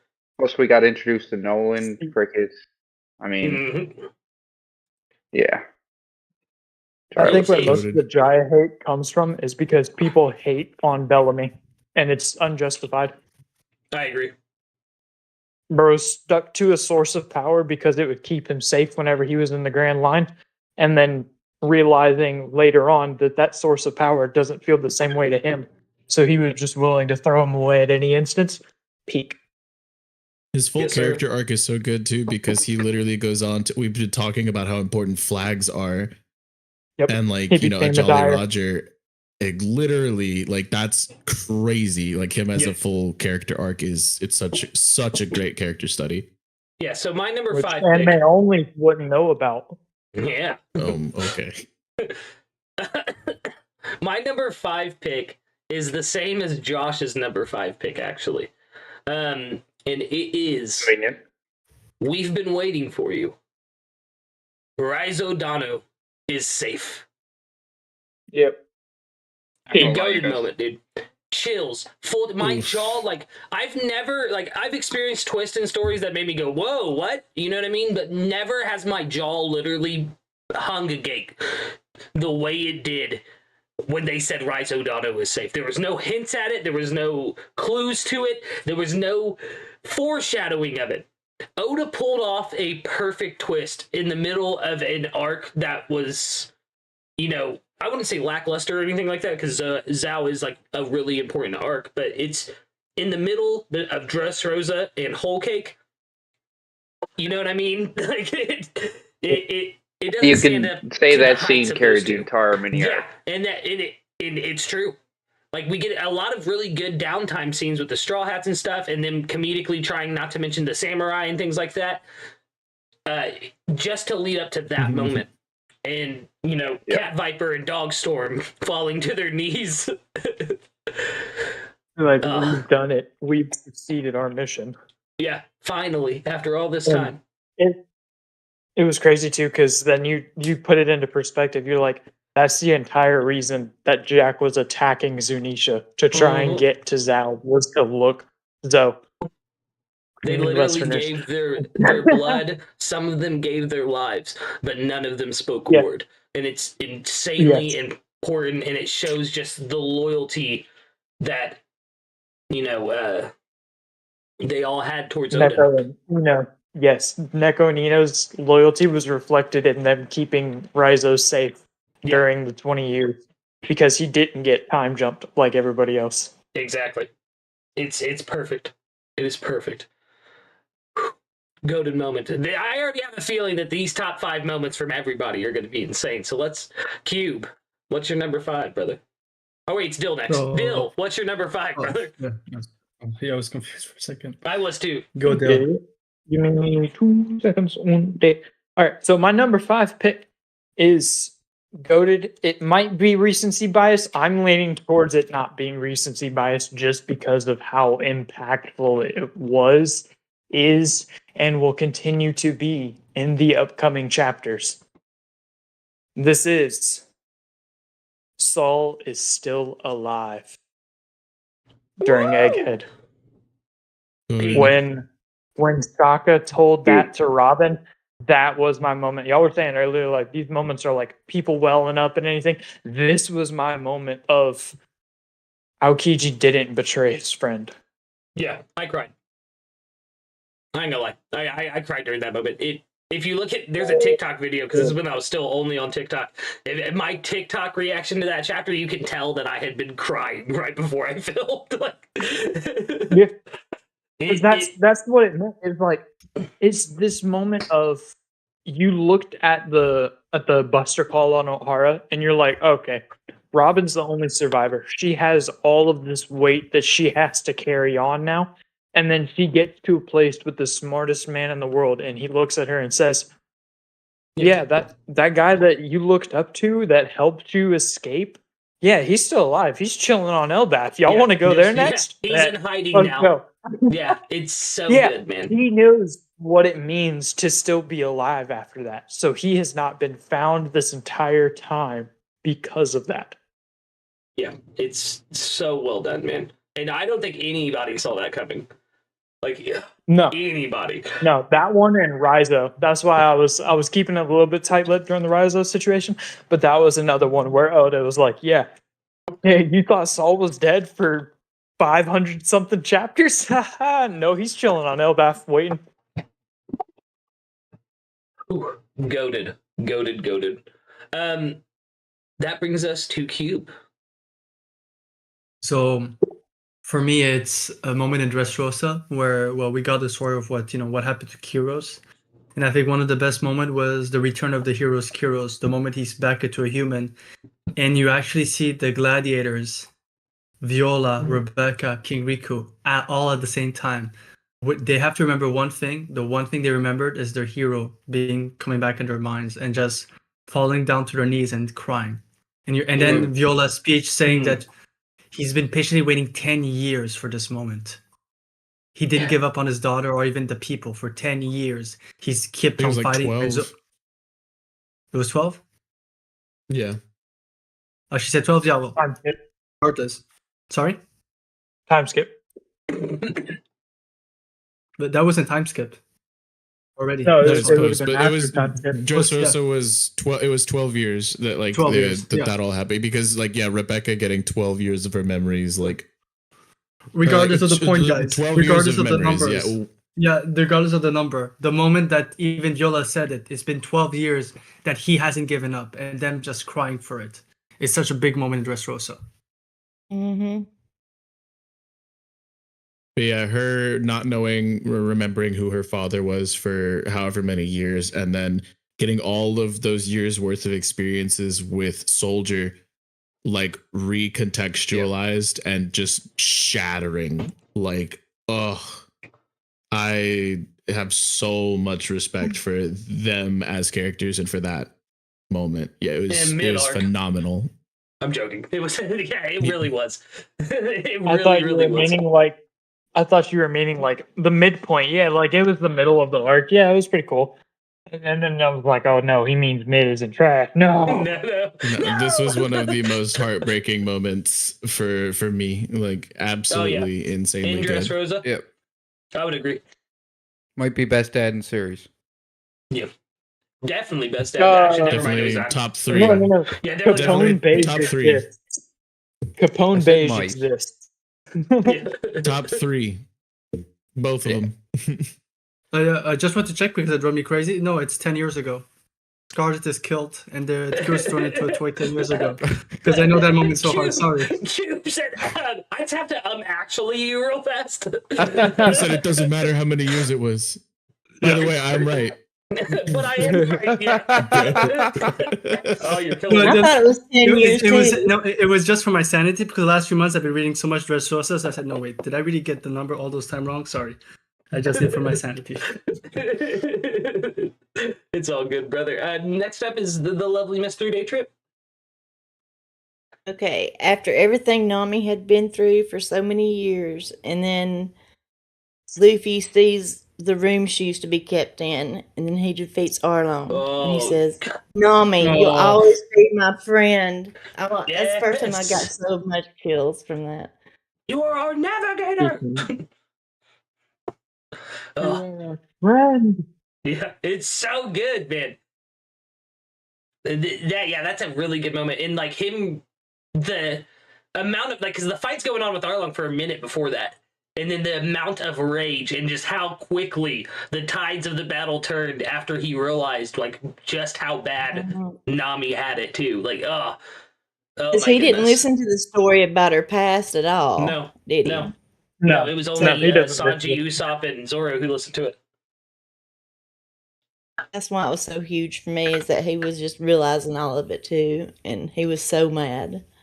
Yeah, it's so well done. So well done. Ugh. God, 3 Days just been pulling out the deep-rooted goated picks. Like, Yeah, she's catching up for the L takes you've been giving us. I'm just kidding. or whatever. You chose Rebecca over Ryzen is safe. That's crazy. I know you. I know that moment is amazing, though. I'm going to stop it. No, the Shitting Rizzo, on it. no, but the Rizzo's moment is also amazing. Exactly. Some of you, I saw you guys. It's almost like this entire stream is full of goated moments. Crazy. It really right? is. But 3 days are the best. So, Vex, that leads us to you. Huge. My number 5 is one of the most treasured moments that I probably will ever have with this franchise, no matter what comes from the final war, no matter what, we see from a remake or like anything like that. Like, I just think that this moment will always hit so ridiculously hard for me just because of what it implies contextually. Yeah. And that is my number 1 favorite character looking at the Straw Hats in the face and saying, even if I were to tell you all about the history right here, right now, as you are right now, you wouldn't be able to do a thing. No, you take a good long look at the whole world, and who knows, you may even reach a different conclusion to the one that we arrived at. If, however, you say you wish to hear it regardless, then I'll tell you everything. Rayleigh literally, okay, wow. Rayleigh literally deciding, like, I'll let you know what the One Piece is right here, right now. That was so goated. Was insane. Like, the implications of this moment. It's so crazy. Like, not even like how Usopp responds or how Luffy responds, but just Robin. Robin right there in the corner panel, just closing her eyes and kind of smiling. Yeah. She knew Jeez, dude. She knew what Luffy would say, but all that matters is that the answers are out there. It doesn't matter if she has them right now because she's riding with the future king of the pirates, but the fact that the answers are out there. Yeah, Rayleigh, yeah, like as huge as, like, the whole meme, like the One Piece is real. Like this was that moment for me. This solidified everything that Oda had planned in the end game. I knew from this moment out that this would be the peakest of peak.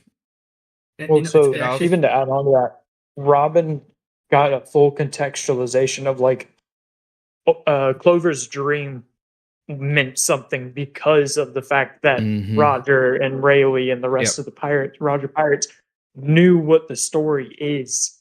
So they knew that Clover was out there looking for something justifiable. It wasn't like, oh, I'm going to go become the king of the heavens, and there's no heavens to become a king of. Yeah, I was just going to say the same thing. It gave her like confirmation her dream wasn't a waste. Yes. Like, it was achievable. This moment meant so much. Like, and it was a moment that was goated for the entire series. This wasn't just like, oh, this is Rayleigh being Rayleigh or anything like that. This was truly something that had set the tone for everything to come post time skip, or like end of Saba Odi all the way through Amazon Lily, Impel Down, Marineford, and everything we've gotten ever since post time skip. It's this moment was it for me. And like it was so hard for me to not put this at number 1 because Rayleigh is my favorite character. but we have Just some really heavy hitting shit coming up. Just him saying, "Yeah, we know," that was just huge. Just saying that, And then 3 words. Shockey being like, "Oh, he's stronger than 100 of you." Like he, like that's crazy, dude. No, and the point you bring of Robin, why it's so important is, especially with her backstory with Saul, and what she went through. And yes, I've been reading the One Piece magazine about Robin's more of Robin's life before the Straw Hats, knowing that for 20 years she's been just going from group to group, just to to survive and to continue on her dream. Not only she realized she's on the same group that people were basically they're all going to the same path, but she's not crazy. What the discussion she had with Saul, she's living it. So yeah, it's a great moment for Robin as well. Yeah. 20 years looking for that moment. So yeah. She Robin's the realized goat. she found her people in Luffy. Yeah. It's gonna make me cry. Next up, the helmsman of the crew himself, the man who steers the ship, Mr. Nack. Hit us with that 5th moment, that number 5, number 15. Mine's a VV moment, and you can probably guess if it's not the farewell. It's when she calls the rain down. Ooh, during the fighting. That's Big K. BK's number 5 as well. Perfect. Big Great minds K. think alike, I suppose. Big K. Big K in the chat. What were you saying, Nack? Sorry. I said great minds think alike, I suppose. Yes, sir. Yeah, that's. But yeah, it was huge. Yeah. It made me think, in that moment, because obviously, watching it for the first time, I didn't know what the fuck hockey was. I was like, does Vivi have the voice of all things? I mean, yeah, what we is still this? don't know what that. We still don't know what voice of all things is, and it could be. Yeah, stop fighting! And Yeah, the it's- rain ugh. suddenly fell. She blessed the rain down in Alabarda. Okay. No, that is I've such a looked good moment. at And it's not only them who stop fighting either. The Straw Hats all stop and pay attention as well. Yeah. It's so well I've done. noticed the severe knacking and knack puns today. I have too. Stop the knacking. That's what VV yelled. Okay. Oh my god. Okay. That's it's gonna become a thing. It is. It's already gonna become become a a thing. thing. What are you talking about? Yeah, knacking is gonna become a verb in the group. No, this is a goated pick, Knack. It really is. It's one of those moments that just sends chills over your whole body. Excuse me. Bless you. Thank you. Sorry, I had a sneeze, Knack. I tried to do Knack and sneeze. It didn't work. But, Okay. A snack. yeah. A snack. But no, yeah, it's one of those moments in the series that sends chills down your whole body. I don't think there's any One Piece fan alive where if you were making a sandwich or something during that moment, no, you weren't. Not after that. You're gonna stop and watch. It just draws the attention, man. It's a very, very, very, very good pick. I think the screaming and all the emotions leading up into it, and the silence, the anime done a really good job. Yeah, I know the people time like to crunch. shit on the early anime, but they literally made it silence as she screamed, and all you could hear was sword clashing and horses and screaming and death and destruction, And then she the rain finally gets begins. that last breath out, and it breaks through all of it. Mm-hmm. It's so well It's done. awesome. Yeah. Beautiful. That's So, Knack, yeah, Buta Knack. So next up is my number 4. Actually, no. Let me do Smokey and Josh's, because Josh's number 4 is Smokey's number 3. We've all almost said all of Smokey's stuff, so he's down to 2 after this one. So Josh and Smokey both have Burning of the Going Merry as their next ones. Well, Yeah, it's. I guess we can go ahead and say my number 3 is also R.I.P. Mary. Yeah, Fair enough. I mean, I don't blame all three of you for picking that at all. It's such a good moment, and it's such a well done moment. Usopp's reaction, even Frankie's crying, and he hasn't even joined the crew fully yet. Like, everyone is crying. Galley Law is crying as Mary's Klabautermann begins to speak, and the ashes fall. It's just such a well done scene, man. I just wanted to carry you for a little bit longer. Anime only wouldn't know about is Mary underneath the water has seen Luffy's 1.5 million. Yeah, 1.5 billion. Yeah. Oh, God. It brings a tear to my eye whenever I see the bounty posters in front of Mary's head. I'm like, oh no. The fish bringing them to her, like, oh. Yes, bro. Oh. And it's because the Klabautermann is able to talk to the fish to tell them, hey, this is my crew. These are my people. It's so cute. Ugh. Okay, so that brings me to my number 4 moment, guys. My number 4 moment. Did you expect me to falter? The man I have chosen to follow is surely going to be king of the pirates. Did you think I could be intimidated by a mere emperor of the sea? Boom, Jinbei. Yeah. It's so good, man. Just Jinbei standing all 10 toes down to Big Mom and basically getting to walk away from the Big Mom pirates, resign the Sun pirates from the Big Mom pirates as well. Like, it's just so well done, man. And it's the moment you realize Jinbei's hit. He's hit. He's going to join the crew. This is it. This is the business he needed to take care of, and he made sure to be here with Luffy so he could take care of that business.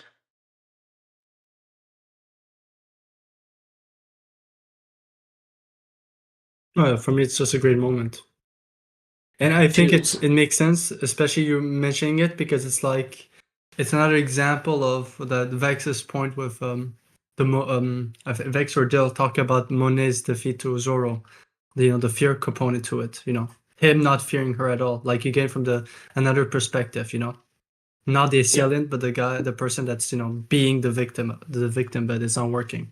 Especially a Big Mom, of all people. Big Mom, exactly.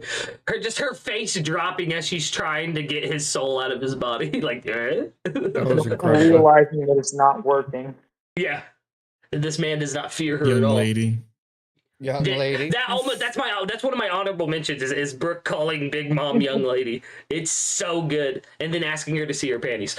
Yeah, I knew you were gonna say it. Yeah, Brooke's the goat.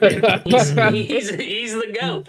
But yeah, Dill, what's your number 4? I know we said your number 3, so we'll go over that next round. Yeah.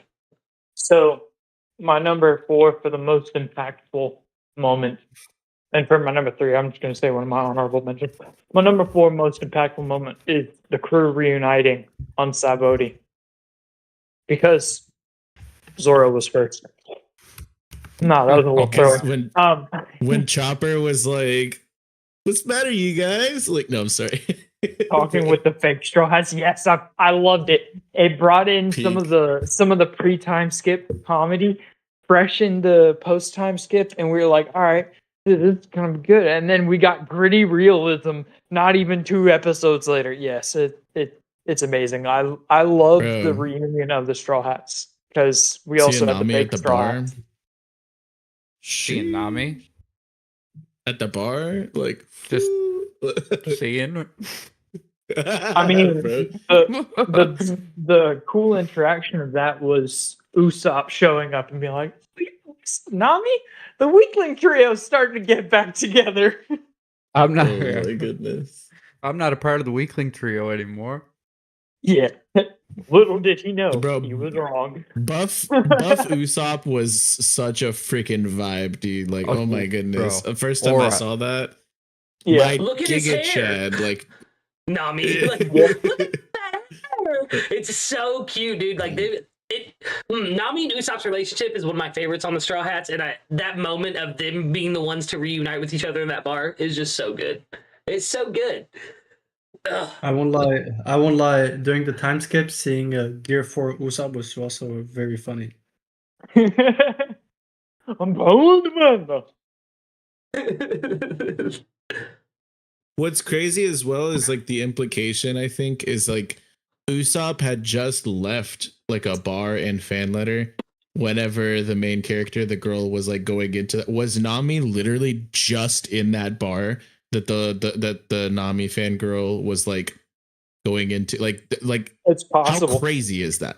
Yeah, like the implication. It's so open-ended, but that's wild that it's like it's like serendipitous that she was like within the same city block as like her favorite person, her idol, you know, like fan letter good. Yeah, fan letter great. You guys want to watch fan letter after the stream? Like every day. Yeah. I love how all of us are like, yes. Hop in the Eternal Dawn Discord, link in the description if you want to be a part of that, maybe. For real. For real. We're also watching Hot Rod possibly later tonight, so cool. Watch parties. Cool beans. Next up is Cube. Cube, hit us with that number 4. Beans. So for me, the number 4 is as you know, Chopper backstory is one of my favorite backstory. It's like Chopper's backstory popped my One Piece, Sherry with flashbacks. So I love the moment of the Doctor Who Sakura Bloom, where Chopper just has tears seeing that his father's dream is happening, and he's just saying the pedal. This is Josh's number 1 pick as well. Ooh, okay. Yeah. He does really that with a live Canadian sigh, everybody. His number 1 pick is A Man Dies When He's Forgotten, which is the biggest part of the Chopper background. Yeah. But I agree, dude. The Sakurai blossoms blooming and like, oh my gosh, him crying. You guys, yelling at the sky. You guys remember when Here Luke shot Chopper? I do. Crazy. Undefeated sniper in the series. Never missed a shot. Where were you for the sniper stream? And for me, this moment also makes, because we now know very well Chopper, how he's like, the innocent one, the one we don't want him to get hurt. But for me, it feels like it was an arc where Chopper, because of what he went through, his backstory, he was very reserved. So it was like just him, finally letting go of everything, Yeah. Being ready to join the Straw Hats, all that, anger he's had the last 5 years just left him. And the core values of Chopper are instilled from him and Korea. But the passion for the flag, that's all Clover. The strive for freedom. Yeah, Heather. Sorry. You're good. They're probably brothers. Same thing. I was gonna say, hold up, because Hero Luck might have got his love for the flag from Clover, because Clover was sailing around the seas. Yeah, that's true. It could be, but it's still beautiful. I didn't mean to derail like that. No, you're good. It's okay. No, we yeah, riffed with it. We napped with it. And if I haven't mentioned, I'm very excited to see it in the live action next season. Crazy. No, Plan a punch card for every time the live action is mentioned on stream by Lucas. Like, I'd be getting some free ice cream or something. I didn't even know there was a live action. Tell me more. Really? Let me tell you about Iñaki Godoy's Luffy, my friend. Transcended. Yeah, Cube, go to pick, man. Next up is 3-Day. We in the top 3, or no, wait, number 4. Number 4? 4. Yeah. Okay. They go and Mary calls to the Straw Hats and shows up at Annie's lobby to save them. I need a minute. And they hear that for the first time, and That's they're a better moment. into the sea. Oh my god! Into the sea. We still have one more crewmate. You guys hear that voice? Yeah. Oh. Jump! Robin rolls Luffy like a tortilla. Only Oda could make a boat have a spirit, and we should have made Nack be the Klabouterman. Like, we still have one more crewmate type shit, I'll embody that. The Klabouter Nack.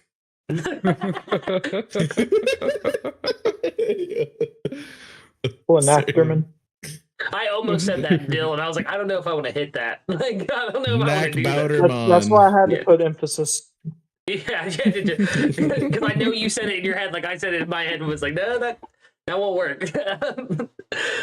Hilarious. Goated moment, though. Yeah, an absolutely amazing moment. phenomenal. Yeah. Chopper's crying. Part of it took me out of the story for a little bit because I was like, okay, so ships are sailing themselves and stuff, but like, Right. I'm just realizing it. Like, part of me it was where like the adult me had to like step down, and like the kid in me was just like, this shit hits, like you know what I mean? And like I was like, and that's kind of what One Piece is about, you know. Yep, it really is. This world is something special. I love it. It really is. Nac couldn't put it better myself. That leads us to Mr. vexyz. Let's go. On a much darker note than what we just got, that was so wholesome. This moment hit me in my core, and from just the ripples of these effects and how far flung they like reach, like from events post time skip and events in arcs that hadn't even come yet. One of the most impactful things for me, and it still is like, I could still think of other things that tie into this, pun intended, is when Don Quixote Doflamingo is marionette mastering with his puppet strings King Riku Doldo III and having him just massacre his countrymen, and him saying that I don't want to do this, I would rather die. And then they let him live moment. The fact he lived after is brutal too. Yeah. He did not get turned into a toy. Everybody remembered this, and for like over a decade slandered this man who had no control or free will in this moment. And like freedom being what it is in One Piece, like that through line, and that being stripped away from him. The events of, Doflamingo rising to power in this moment and usurping this entire nation's throne and future and happiness and prosperity for his own free will. He would then, open the human auction house, which leads to some other very impactful moments in Sabaody. And he would also perpetuate the like sad chemical for the smiles, which would lead to other really impactful moments in Wano. And this moment, like literally the ripples that echo out from this, it's insane from a worldly aspect. This didn't affect any one Straw Hat directly, but it affected the whole world to a degree. And this was why Doflamingo is my favorite villain in One Piece. Not because I think he's a good person or anything, but because he's just a really well-written character, because this moment still like absolutely shakes me. It's that hard hitting. He was a master manipulator. Yeah. Nice. Same thing. We said the same thing. Like just a massive piece of shit, massive manipulator. Like I'm still mad at the citizens for believing he would do something so horrible to begin with. I mean, did they not believe in their king? I mean, such little fate.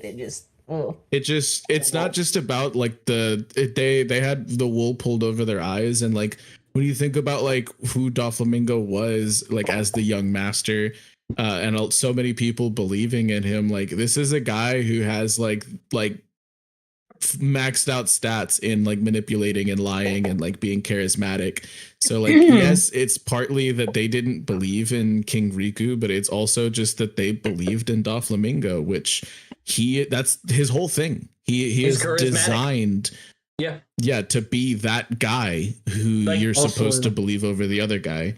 Also turning the people closest to King, anyone that was close to King Riku on that night would turn into toys. So like it's this type of situation where you don't want to believe it, but too many people saw it and no one's defending him.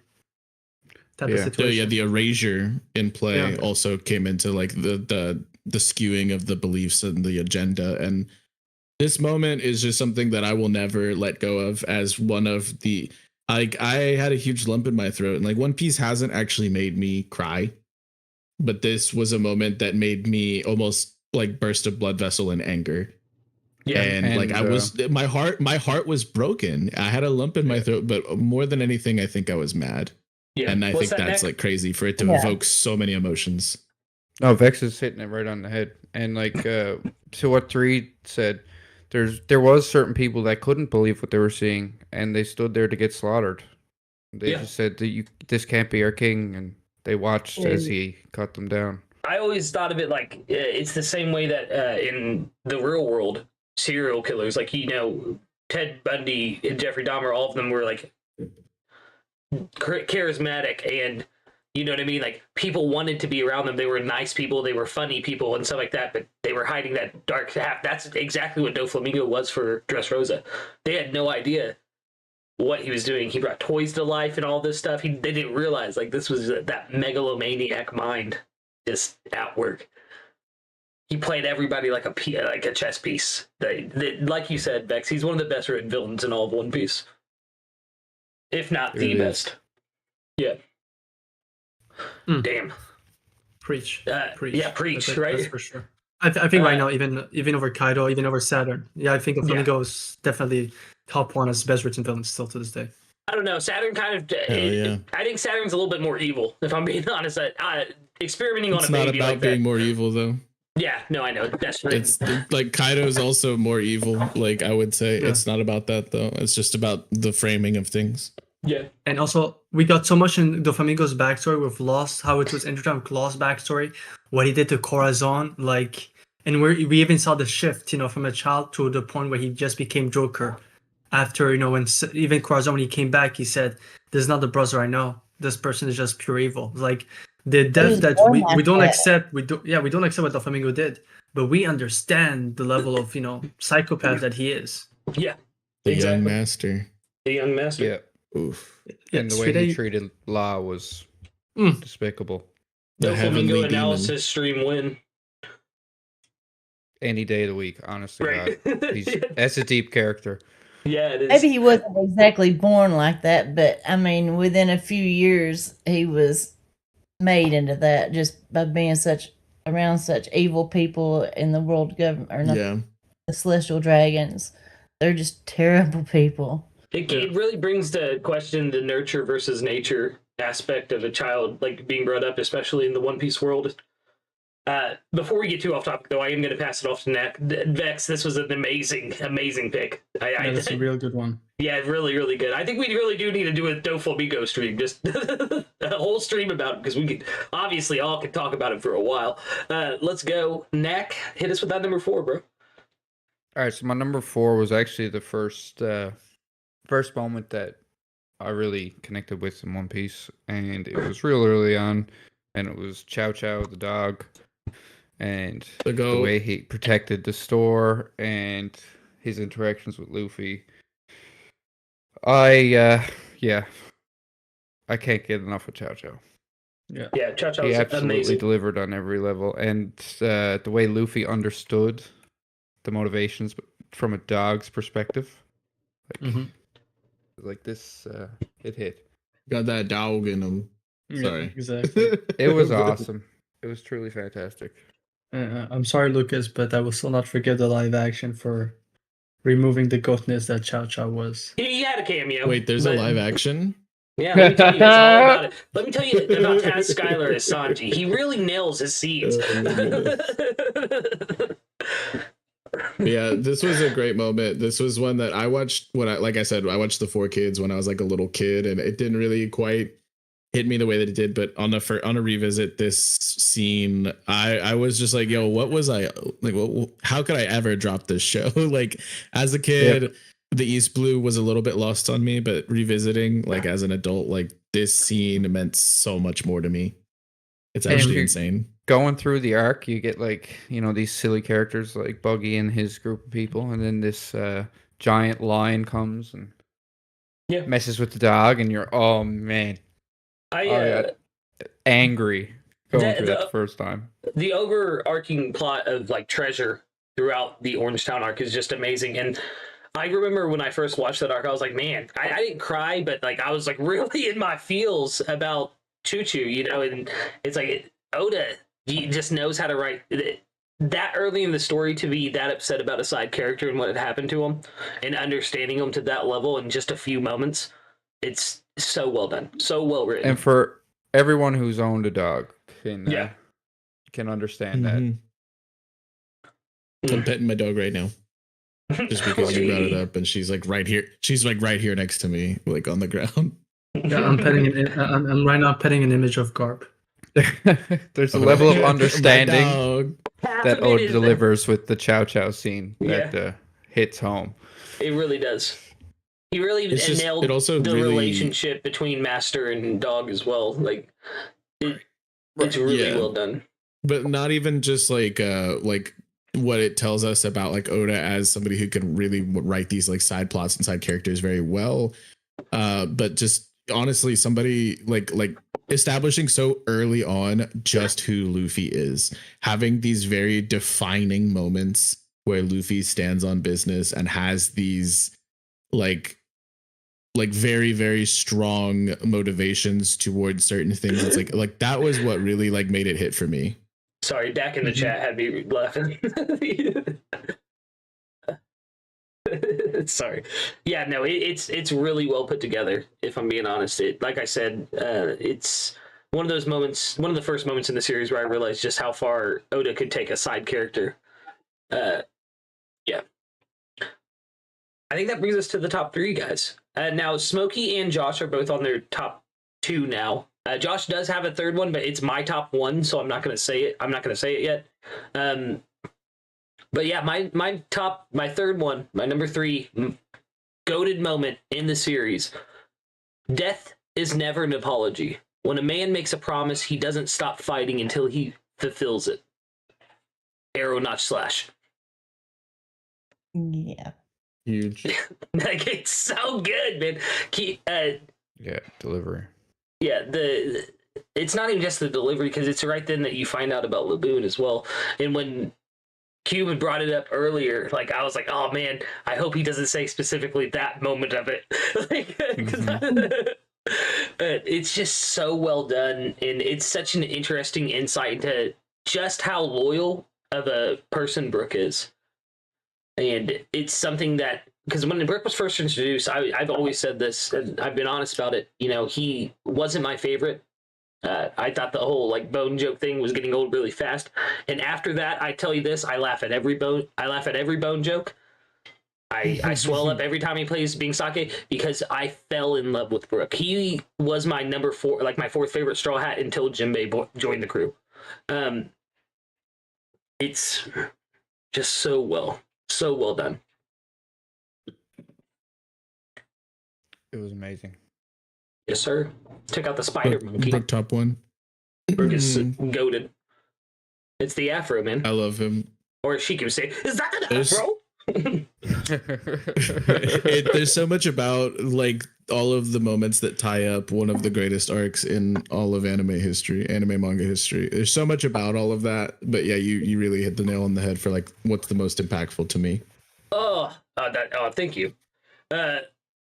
BK in the chat said no, his number 3 is the Luffy speech to Sanji and Whole Cake. No matter how much you hurt me, I know it's you who's feeling the pain. Even with stuff raining down on me, I'll stay right here. Because with that, and we talked about this moment earlier, BK, it definitely deserves that top spot for you. It really does. It's so goated. But yeah, I think that moment with Brook, if I'm going to be honest, it's what sold me on him. It's just so well done. And like Q had said earlier with his moment, since Dak is in the chat, that finding out the tie to Laboon and just how deep it runs, and seeing Laboon as a baby, the little baby well sounds, like the first time I saw that, I had so many tears in my eyes. Like Laboon Union. Yeah, Laboon Union. Yeah. Better than bottom. The entire time at the end, Dak. Wow. Next up is NoChillDill. I believe we already hit your number 3, didn't we? But you said you have an honorable mention. Yeah. I actually have a couple of honorable mentions. I'm gonna split the rest of them later, but these ones go hand in hand with each other because they are happening one right after the other. But I had to include both of them because both are impactful moments. Is Jinbei's blood transfusion to Luffy after the events of Fishman Island, and consequently, Luffy asking Jinbei to join because of it. As he comes back to consciousness, and the first thing he says to Jinbei is, "Hey, join my crew." That's like Huge. literally, I fell in love with Jinbei so fast, man. Especially after, the post-war arc and everything. Yeah, certain moments. But that moment where it does that wide shot and you see him laying next to Luffy and giving his blood and all the fishmen staring in shock and horror and amazement. And it's just so well done. Goated moment. That's why I had to include the Jinbei blood transfusion, because it was impactful to the world itself as they were onlooking. And everyone that knew that they had the same blood type as Luffy, and they're like, I really wish I could, but... And then Jinbei says, hey, if it works, take mine. Without even, he didn't know that his blood type was the same as Luffy's. He just said, hey, if it works for you, Chopper, go ahead and do it. Yeah. Goated moment. Amazing. It's phenomenal. It's just another masterclass in writing, especially with Fisher Tiger, with Fisher Tiger's flashback and everything that we had seen earlier and his choice. And it's just Oda really bringing it full circle. Dak, that was my number 5 or 4. Jinbei returning the sake cup. That's goated as well. My man, give it up for Jin. That brings us to Kube, I believe. What a great audience. What a great audience. Have you heard about this? Have you seen this? So for me, my number 1, my number 3 spot is when Luffy dies in Wano, and we're getting spoilers. Sorry. When we're getting the monologue of Zunisha, and we hear the drums of liberation for the first time, and then especially with the Odin flashback, which this mystery of who Joy Boy is, and then we just hear Zunisha say Joy Boy is back. Such a great moment. Joy Boy has returned. Yeah. Oh man. Crazy. Such a big moment. Because I really That's what I caught up on. Yeah. Oh yeah, true. You and Lucas were around First that shit time, I ever read. Yeah, that was the first thing I read current, in all of One Piece. That was the chapter for me. Can you hear them? The drums of liberation? Oh god.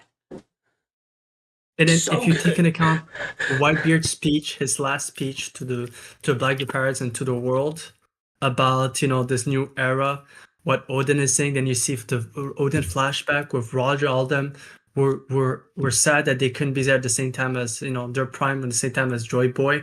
And it's like a full circle, Luffy running behind Roger, and then you're realizing it's full circle, it's the other way around. It's It's so amazing. It's so good, dude. Oh my god. The light in his eyes too, Nack, don't be slandering Fishman Island in the chat now.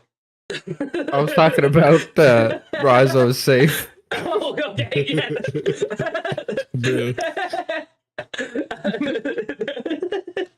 Next up is the lovely 3-day. What's your number 3? Okay, I'm replacing my number 3 because it's already been talked about with an honorable mention. It's okay. One Clay stays behind at Impel Down. Let's go. Right in the gut punch. Go. After staying up all freaking night saying hang in there. This person is just W after W after W. Yep. Ugh. We love that. Yeah. Phenomenal. That whole arc is just one big win moment for Bon Clay. You're right, Vex. It's just W after W after W. Even his introduction when he shows up wearing Zoro's face. It's so well done. But yeah, there's nothing. It's a fantastic honorable mention. Yeah, that is fantastic. I cried so hard during that. I ain't even gonna lie. Everyone did. The whole ship did. Obligatory Dill and anime onlys don't know he's still alive.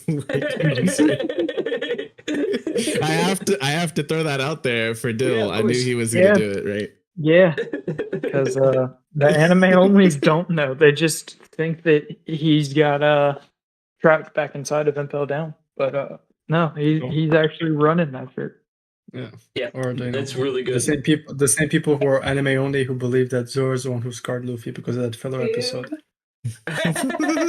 Bro. I thought we weren't going to slander today. Crazy. But not fantastic honorable mention. Yes, Absolutely huge. What was your number 3 though, 3-day? Usopp defeats Sugar and becomes God Usopp. Dang. Oh yes. Insane. What is the Insane. next One Piece D&D? Sorry, I can read that out loud on stream. Bro. That's all right. You can answer. I think we're planning for the 15th of December? 15th of December, a Sunday morning at it'll be 11 a.m. EST, I believe. Sunday. Kids, it's just $5. Eternal Dawn, Session 3 D&D. But yeah, it's you, Vex. yeah, that was a phenomenal moment. 3-day though, like when Usopp's bounty was higher than Luffy's, right? We love that. Yes. It's relevant to current arc. It really is. Yeah. When he becomes a god too, see? Yeah, exactly. Yeah. I am the one that lifts him. Yeah, I'm also here to spit a little bit more about Dressrosa because my number 3 is one of my most cherished moments as somebody who is legally blind themselves. Seeing Fujitora after everything say that I wish I hadn't blinded myself and I want to see your face. I bet you look kind. This was insanity, like from a character that I think is almost as deep as Doflamingo. Fujitora is such a great character. He really is, dude. He's my favorite admiral. A perfect capstone on one of my favorite arcs. Dressrosa top 3 for me. I bet you look kind. I have that moment saved on my phone. I go back and watch it sometimes. It puts a lump in my throat and it made my heart start like pounding in my chest. I'm a monster, I guess. One Piece hasn't made me cry, but like there are these moments that like have just like they are rent free in my mind forever. This is one of my absolute most cherished experiences in all of watching or reading One Piece. It would have been a crime to not put it at top 3 for me. That was huge. Huge. Yeah, that's goated, man. Fujitora, the best. Nac, I believe that leads us right to you. Yeah. What's that number 3, baby?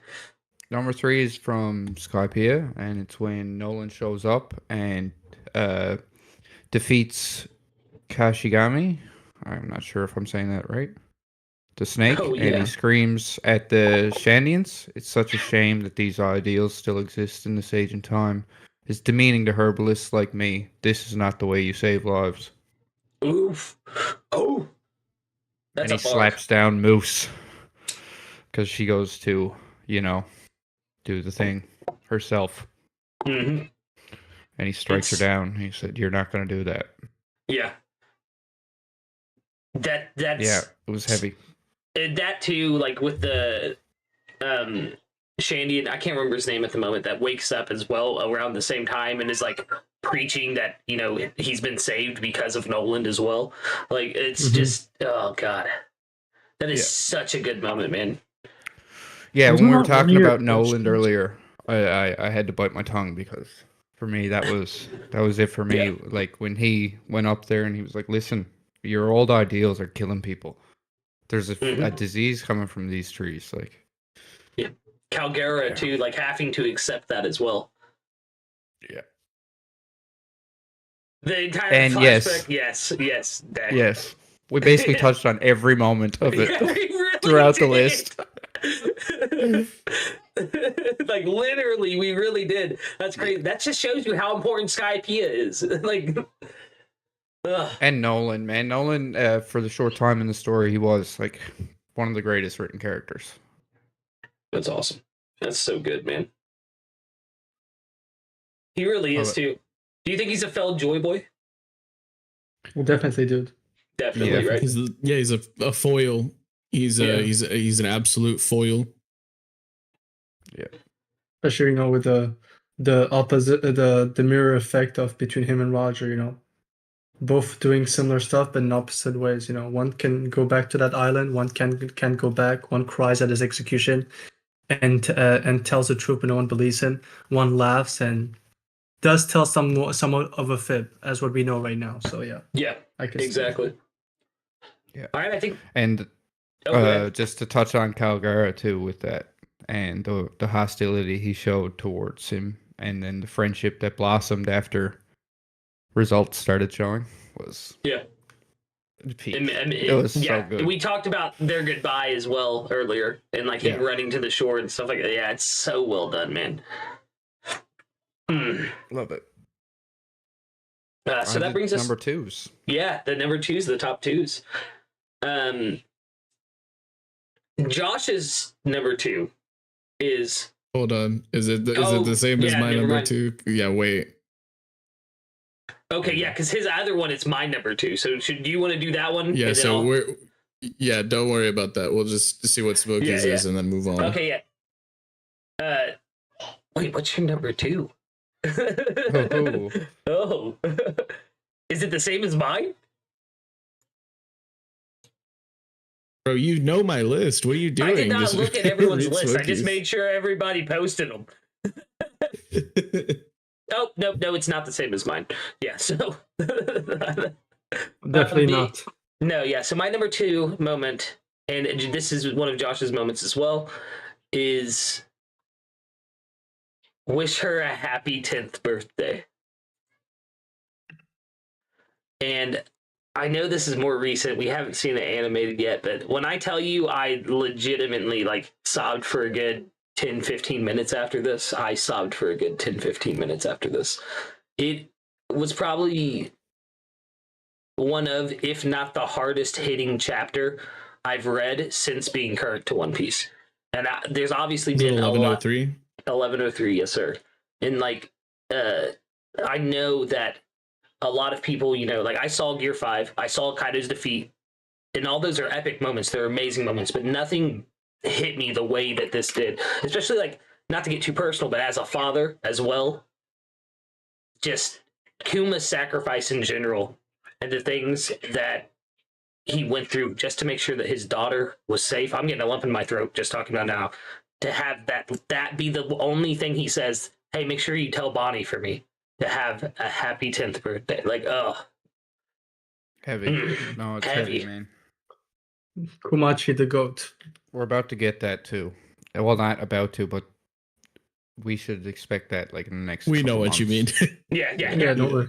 Everything is soon for One Piece fans. Okay, it could be 3 years away. It's still soon. First, we have to we have to humiliate Hody Jones for a second time in the public audience, and then we'll get back to that. That remake is looking fantastic. Yeah, man. Yeah, it is. Before I move on, week.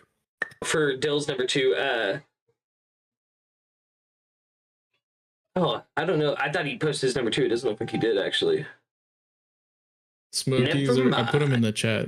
Smokey has a top 3. We didn't even get his third.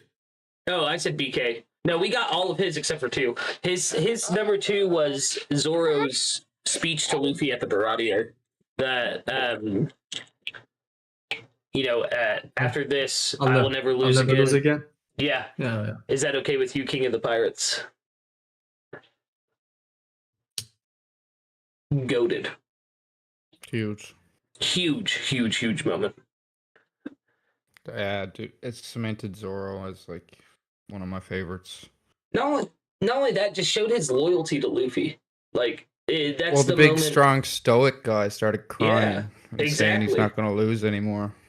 It was just there's more to this character.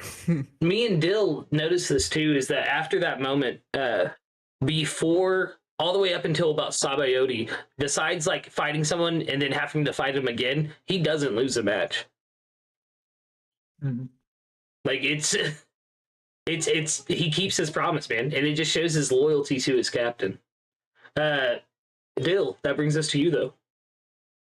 Yeah.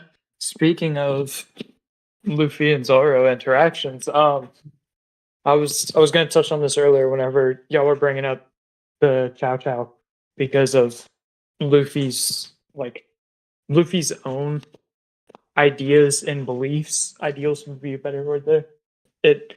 He came to have the respect of Chow Chow just because of the situation. Yes, and sir. to kind of counter that point, my number 2 point is Zoro versus Luffy in Whiskey Peak. Now, if you watched me and Lucas's rambling addiction on Zoro, if you haven't, go check it out. What are you doing with your life? If you have, you know my sentiment and my feelings on this, because it wasn't that either of them were in the wrong. It's that Zoro had done something that Luffy didn't like. So Luffy stood on his business and said, hey, I don't like what you just did. Zoro stood on his business and said, I did it because there's stuff you don't understand. And through them fighting and kind of adapting with each other's worldviews and beliefs, Zoro came to a more grounded understanding of Luffy's character, where the stuff that he believes every person has the right to be able to do are absolutes. They can't be infringed upon by anyone, crew or enemy. It doesn't matter. Yep. It's really well done, man. Yeah, like I said, you made me a believer in it. I have to put Whiskey Peak higher than I had it before because of it. Like the respect that Zoro gained for Luffy that day, and another level, like you said, of understanding as well. It's really well done.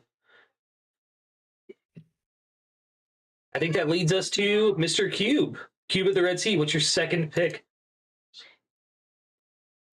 So my second pick is, and I won't lie, it's one of the rare times where the anime did it better than the manga, and it's the specific. We're going back to episode 1015, the goated episode of Roof Piece.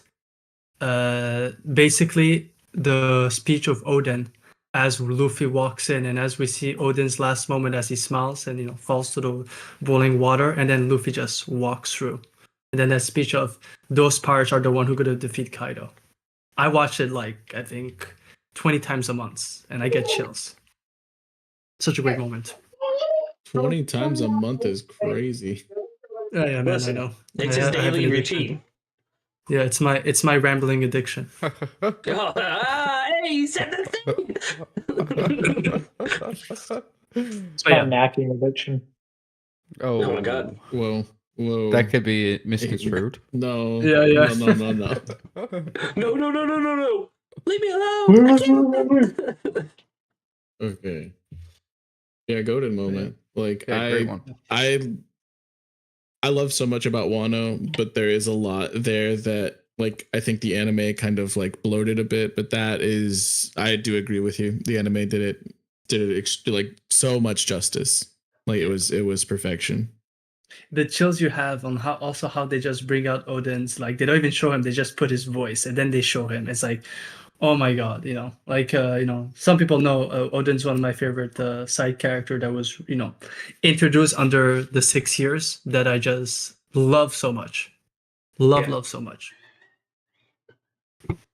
That's a good pick. Yeah, Odin is a go. Also, how? Still want to know how. Y'all know what I'm talking about. We know. We all know how. We're all wondering the same thing. I'm not. Yeah. I have no idea what you guys are talking about. I'll talk to you when you're older. No. Yeah. You see, when a Toki loves an Odin. Bro. Next up is, to get us off this subject, Miss 3-Day Trip. Marineford. Luffy makes it over the wall to face the admirals. Bro. Nice. Intense. When he's storming that execution platform and like nothing is standing in this guy's way. Like that is so hype, yeah.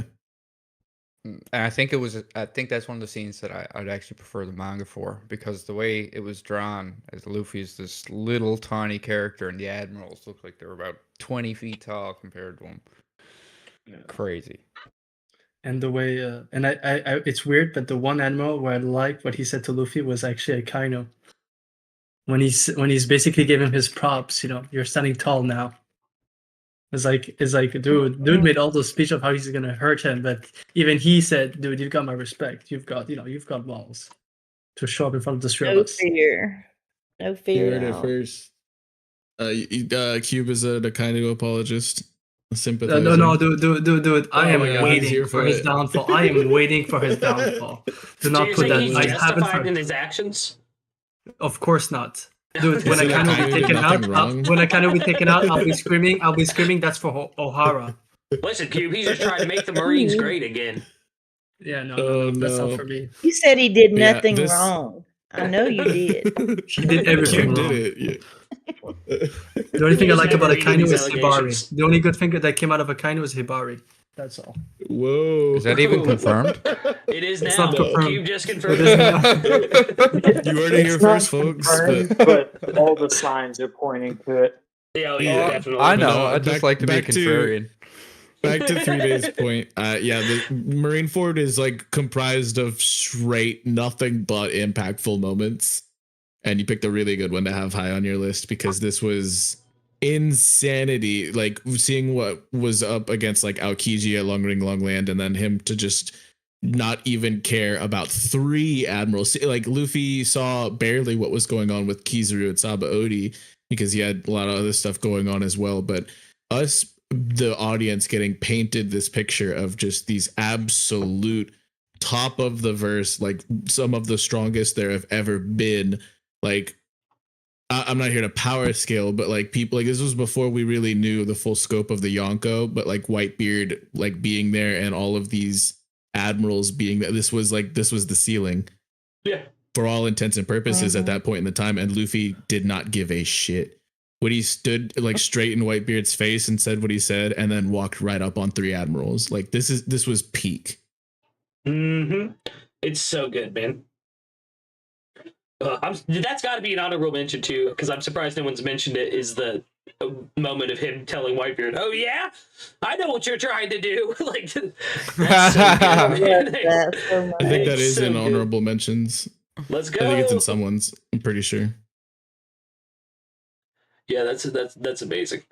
That brings us to vexyz, I believe. It's your boy Vex, and I'm here to make you absolutely sob because my number 2 moment is something that I think about on a daily basis and reminds me to keep going, and that is the man himself, Jinbei, saying that I know it hurts, but you have to smother all of that. Don't just count what you've lost. Yeah. Don't just think about what is gone. What is it you still have? Cube's guts theme. I still have my It's crew. one of it's actually like legitimately, it was so hard for me to not put this at number 1, but my number 1, we'll get there. But you know, like these two top spots are things that I remind myself of daily. And I love this moment, and I wish I could have been the Jinbei for some people that were a part of my life. And I'm glad that I've had people who are like a Jinbei to me. Yeah. And that's why I'm here today. Yeah, exactly. I told you when we were coming up with these lists, man, like when my father's brother passed my uncle, I straight BK, I saw it, brother. I'm gonna get to it. Don't worry. I'm still gonna say it. Sorry, he said that. He thought we missed it. But anyway, my uncle passed. I told my dad this quote on the day of my uncle's funeral as we were getting ready to go. I like looked my father in the eyes and said this to him, and it helped him so much. He said after the funeral, like that, what you said to me really got me through the day. Like it just shows the power of a well-written character in a well-written moment.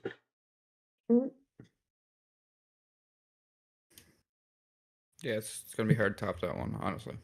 Yeah, well, good luck, because you're next, bud. Mine is it was really huge for me reading it the first time, actually. Chopper's backstory, and before he met Herlock, and the total abandonment and being shunned by everyone he just wanted to be a part of. He couldn't be a reindeer. He couldn't be a human. and no matter where he went, he was attacked. That's Yeah. that's What awful. happened to this Snooki? Tell me he's not a raccoon dog? Wow. Wow. But no, yeah, Nac, I know because we've spoken about his backstory already a lot on stream, but that just goes to show just how impactful that truly is. That right there, you know, like that's evident of just how good and well done Chopper's entire backstory is. And then to finally be accepted, not only by Hero Lurk and then losing Hero Lurk, but then being accepted by Kureha, and then ultimately finding that group of people, that flag yourself that you can fly under. Like, it's so well done. Yeah, it was beautiful. Yeah, it's so good. So I believe that brings us to our number ones. I'm going to say... is it your BK's number 2? Yeah, that's what I'm going to say. I'm going to say BK's number 2 first. And it was Wano hadn't made me feel too much for Kaido, but Kaido watching as he killed Luffy and the subsequent title card proclaiming him the winner, I felt his absolute despair. Oof. Yeah. Yeah, that's a good one The too. panel was crazy. Seeing this man melt, you know, as like he was hoping for like the fight of his life, and we saw the Pantheon flash, you know, with that whole like how high does your ceiling go moment, and like then Kaido realizing that that wasn't it, and that ties into what 3-Day mentioned earlier with like Gornica getting all up in the business and kind of ruining that fight, just like Higurashi did with the Odin fight, like. Crazy. Good. And It's so I'll beautiful. do a follow up, and that moment is so great. But what I like is the follow up of after Luffy goes Gear 5 and just embarrasses Kaido. Instead of being upset at him, he just goes to him like a young schoolboy in his dragon form and saying, "Oh, you're so alive. I apologize for that interruption." And he says, "No problem. Let's get back." It was so funny how Kaido was like so happy. I said, "Damn." He just embarrassed you with that sending you back your fire breath back at you, blast breath at you. Bolo breath. Yeah. It's crazy because right before that happened and Luffy is deceased, like for all intents and purposes, like you see Luffy like literally with his like advanced like Conqueror's coding and stuff, and he's just like looking at Kaido. He's like, "This is getting good," and Kaido says like, "I was just thinking the same thing," and they both have huge like smiles on their face. So like to see that smile melt away does really hit BK. Excellent pick. Excellent pick. I'm going to say Smokey's before I get to my number 1. His number 1 was the barrel scene before entering the Grand Line Bound, where the Straw Hats proclaim their dreams. Iconic moment. Iconic moment. So iconic, in fact, that they used it to leave off on in the live action. I knew it was gonna happen. I prefer the barrel scene from chapter 1. Oh. Oh wow. This guy. I mean, it's crazy. So the consequences leading up to him being in a barrel in chapter 1, bro pulled up on a whirlpool and said, "Well, I guess my adventure's over." That's what I mean. But not to detract too much from Smokey's point. Like, I love that he picked this one because it is like literally his brand. Like he's literally Captain Smokey D. Luffy, like Grand Line Bound baby. Yes. So like this is obviously something that stuck with him. Yeah. Yeah. It's beautiful. It's an amazing pick from our lovable doctor, our own Smokey Chopper. Emergency food supply. Yeah, our emergency food supply. So, my number 1 is Robin at the top of Vinny's lobby calling out to her crew, to her captain, and saying, "I want to live." I'm not going to lie. I'm going to get a little personal here. Not only is this moment impactful for the character of Robin, but as someone who has dealt in their life with a lot of YouTube safe silver slidle ideations, This moment literally stopped that from happening for me. And I don't say that in jest or some way to inflate the moment. It legitimately, since then, I've never once thought in that way again because of how much this moment shook me to my core. It is one of the most beautifully written moments in anime. It is one of the most beautifully written moments of all time to me. The amount of relief I felt, the amount of pain I felt in those words, I don't think there will ever be another moment in any media that will hit me as hard as this. Respect. It's One Piece. Never say never. Well said. Yeah. But yeah, I know it makes knowing you as well. It makes perfect sense. There's a reason Robin's my favorite Straw Hat. I really vibe with her whole backstory, and this moment on top of it, like it really, really hits. Yeah, it could be argued as one of the heaviest moments in the entire series. Yeah. I knew all of us here had to consider it for our top spot. And I knew somebody would, and I'm glad Lucas did because I know that's his One Piece moment right there. Yeah, it's my Roman Empire. I think about it every day. Okay.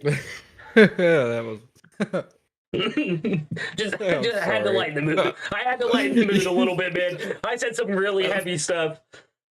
Are you and BK on the same wave? Yep. It's because. Yeah, exactly. It's cathartic, man. I couldn't put it better myself. That leads us though to Mr. Dill. Cause I'm Nack, back in the New York groove. Sorry. So my number one was spoken on earlier. It was Luffy's promise to Tama. So I am going to speak on my honorable mentions, which these ones again go hand in hand because it's impactful for two different reasons. It shows the character growth and it shows the training growth. And it was spoken on a little bit earlier, at least one part of it was the Conquerors during Marineford from Luffy and the Conquerors at Fishman Island from Luffy. Is because it goes to show the direct 2 years that he spent was worth it because this is what he can do now.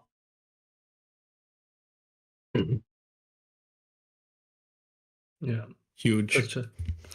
Such a huge big moment, especially Otama. Huge. I would still say that she's the under the character in Wano we didn't think that we would love.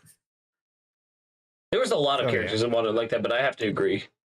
Yeah, especially her relationship with Nami too. But yeah, obviously with what Dill said, it's the promise that no matter what, you'll be able to eat your fill, and he delivers, man. He delivers. He vindicates her completely. And are we going to be doing another round of honorable mentions, or can I throw out the last one I got? You can throw out the last one you got. Throw it out, brother. Luffy entering Gear 5th for the first time when we hear the drums of liberation. And because from before that moment, everyone thought Luffy was going to be RIP in D&D. And then the end of the chapter, we see him starting to melt almost, and nobody knew what was going to happen in the next chapter. All we knew is that Luffy was dead for all rights and considerations, and then at the last panel of the chapter, he wasn't. So it was so impactful. For an entire 2-week span, nobody knew what was going to happen next. Yeah. I love that he did sit on it for a moment. I only had to wait 7 hours. As soon as I read 1043, literally within the same calendar day, 1044 scans dropped. That's right when I caught up. So I only had to wait 7 glorious hours, but yeah, that was such a hype moment. And I thought about putting it on here just because that's the moment I caught up. All of the Wano memes, I'll see you in Wano shit, I finally got there. You know what I mean? You were there now. So that was also in my honorable mentions. Excellent pick. Yeah, Cube. Cube. So mine, obviously, originally I had Nami asking Luffy for help. Luffy helped me. I think it was mentioned once or twice, but I have an honorable mention I'll put as number 1 because it is connected, and it's Nami forgiving Jinbei and Fishman Island after hearing the story. Oh, Because let's there's something quite interesting, because something I caught on after doing some rewatch is when Nami meets Luffy, because he's a pirate and what she went to, she hates pirates, and she acted such a way towards Luffy, now asks for his help. She kind of understands, and it kind of makes it feel like when she heard the story, she finally got the answer for maybe all those years. Why them? And I think her forgiving Jinbei is also her, finally letting go of all of it, being able to move on. And for me, Arlong Park is where it really started my love for One Piece. So I think it's like, this was also I do like Fishman Island, even though I like to, critic it quite much the anime. But yeah, for me, it's like I think it's a great moment. Her forgiving Jinbei. Heavy moment. Heavy. I'm sorry. And him crying, just showing how apologetic he is, how much he blames himself for what Arlong had done. Yeah. Like, peak. Yeah. Oda had such good choices today. Yeah, it's Oda's writing. Oda's writing is just crazy when you think about it. We just found out Jinbei's a self-insert for Oda. He wanted to apologize to Nami for what he did to her. We've had a lot of love for Jinbei across our top 10s. Yeah. Before we move on to 3-Day, Dak in the chat, I was going to say this as one of my honorable mentions. Is Usopp revealing himself while Luffy is unable to move versus Luffy, and he taunts Lucci to make Luffy get up, and he's like, "What are you doing? You're lying there. Get up!" It's so good. It's so good, Dak. I agree. But 3-Day, hit us with that number 1 pick. Huge. 3-Day's about to drop the biggest moment in the whole verse. Notice I said verse, not verse. I think she's rebelling against you, Lucas. Yeah, she is. Rebelling against you. Listen, it was not my fault. You drove the you steered the ship in the wrong direction. That was Nack's fault. Now she's definitely done. Yeah. Let's move on. We'll move on to Vex and then hit 3-Day back when she gets back. Vex. Hit me with that I'm number 1. sorry. She's here. No, Never go ahead, mind. 3-Day. No, you're good. Corazon smiling at Law, saying, "I love you." I was gonna talk about Corazon when we were talking Doflamingo, but I figured this was coming. Ooh. Yeah. Okay. Okay. This was so rough, man. Like, for me, this was my number 1 flashback. I really liked Odin's. I really liked Nolan's, but Law's like flashback with Corazon was my number 1 until Kuma snuck in, and like, yeah, this was Law's my second favorite character, only beaten by Rayleigh. So I have mad love for like this, but I think that Corazon is just such a well written, like, it like Oda cooked. This is so good. Thank you so much, 3-Day, for putting it in your top like spot, because I really thought about it for me. Law's backstory is When just so he tragic. was laying there going to sleep, and Corazon's like drunk and crying and saying, "I know you were the really one in pain when you stabbed me." Oh my god. Yeah. No. And Such a great moment. Oh my lord. Yeah. Such a great moment. I'm happy that both Law and Corazon are together in the afterlife now. Good for them. We know Law's alive. What are you talking about? We saw him during reaction piece. Now, Kid, on the other hand. Oh my god. Not so much. He's going to use his magnetism to pull L back. Sorry, absolutely impactful moments. Yeah. Exactly. Yeah. I think back on Corazon, no offense, Vex, more than I think on Law. No, that's fine. I'm not gonna take offense. Like, yeah, just that. No, Corazon shaped Law. Yeah. Well, honestly, it's just it was the it's I don't know how to word this, but the difference in him and Doflamingo and the pureness of Corazon. Like, when we talk about celestial dragons, he's the first like example you can give that they're not all evil. Like, Yeah. I think about him a lot. Must be something in the And bloodline. like it goes hand in hand. Yeah, it goes hand in hand with like that the end of Dressrosa, that whole Fujitora thing that I had at number 3. I want to see your face. Is we also get the moment from Sengoku talking to Law about Corazon and like, dude, that's my honorable mention, right? That like that's what I was going to bring up whenever you were talking about like the not all celestial dragons, and I was going to be like, it's entirely comes down to nature versus nurture. Yeah, like exactly. Doflamingo ended up falling in with the soon-to-be Don Quixote pirates, but Corazon fell in with the Marines and was shown through Sengoku, hey, this is what the world could become if you will it to. Yeah, it's amazing pick, 3-day, truly. Before we get to Vex, I'm going to shout out Benjamin Nelson in the chat said that his number 1 is Bonnie telling Luffy that she's been waiting for him when she sees him in his Gear 5 for the first time. Huge. Yeah, huge moment. Bruh. I know I cut out for you guys on Discord. I did not for stream. No, you're good. I'm just saying, bruh, to the moment, not to like that. But yeah, like it's what a time to be caught up and getting through Egghead and seeing all of what we got.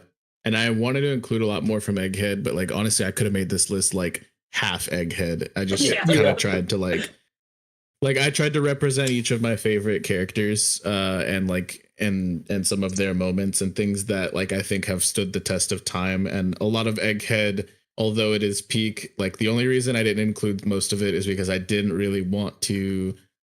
I didn't want to like have to like try to remove like my recency bias, and I'll let Egghead cook, and as we move further into the final saga, maybe those moments will solidify themselves in my top spots, but these other ones have earned it, you know, like for years now.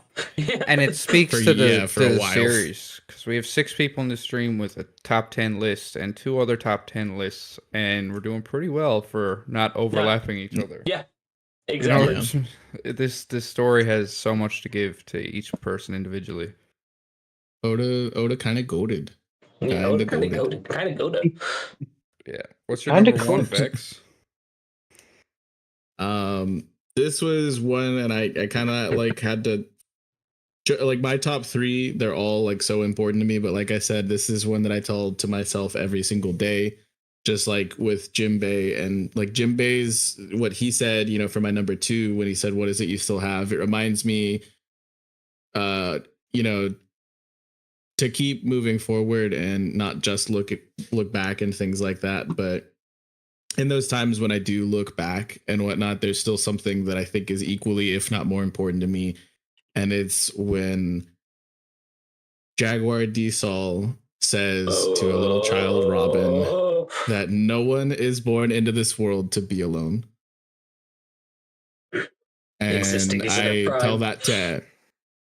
I tell that to everybody I possibly can whenever I feel like they need it. And it's something I'm going to get tattooed on myself. And Sol has always been, since I first met him in Robin's flashback, and even now, one of my absolute favorite characters in all of One Piece. And that like mantra right there, you know, that message is probably the number 1 thing that I've ever gotten from One Piece as like something to hold on to. Yeah, it's huge. Huge. Yeah, that's such a good moment, man. Like I said, I really, really, really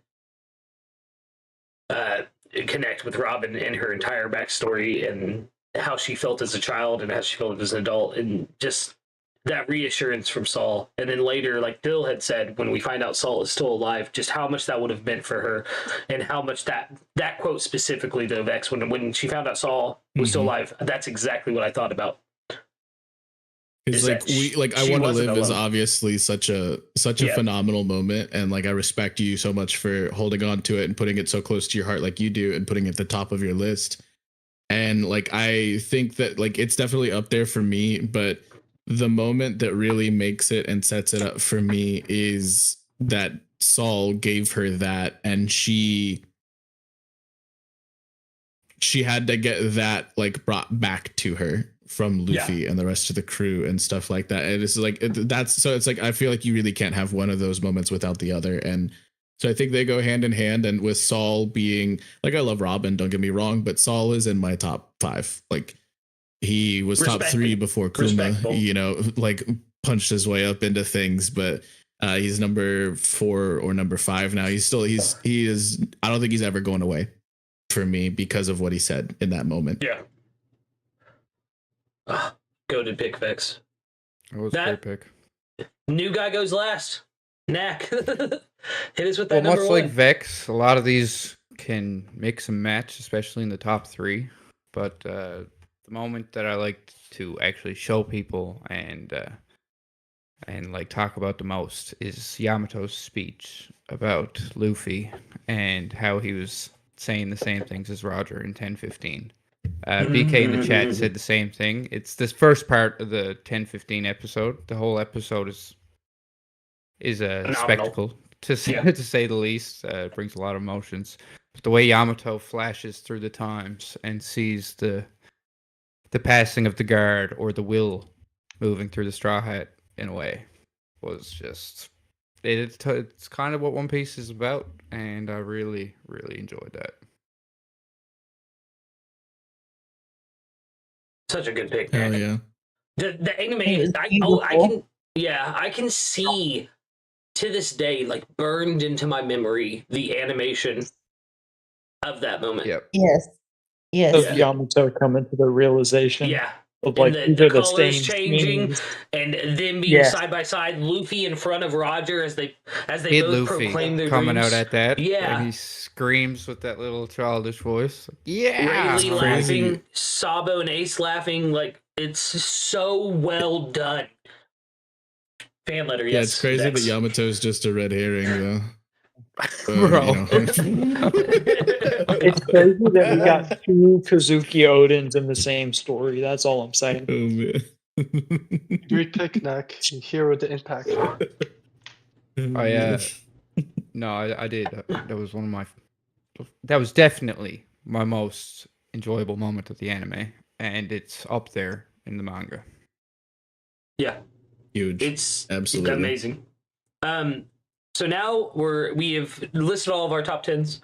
We all had some really good picks. Does anyone have any more honorable mentions that have not been mentioned yet? Yep. Oh, let's go. I've got one that wasn't mentioned, but I hope it wasn't mentioned because by the end I was getting a lot of cutoff from my end. So I hope I'm not repeating. When we're getting the newspaper of Luffy being the 5th Emperor of the Sea, seeing the 4 Yonkos reaction, but also literally getting in real time, we got basically the Kaido introduction, but with Luffy, with everything he's done in like 700 episodes / chapters. Like Yes, all sir. the connections, all the stuff, even the drama being connected, like it was so good. Like putting really Luffy in the pedestal, Yeah. Like he is him. He is the GOAT.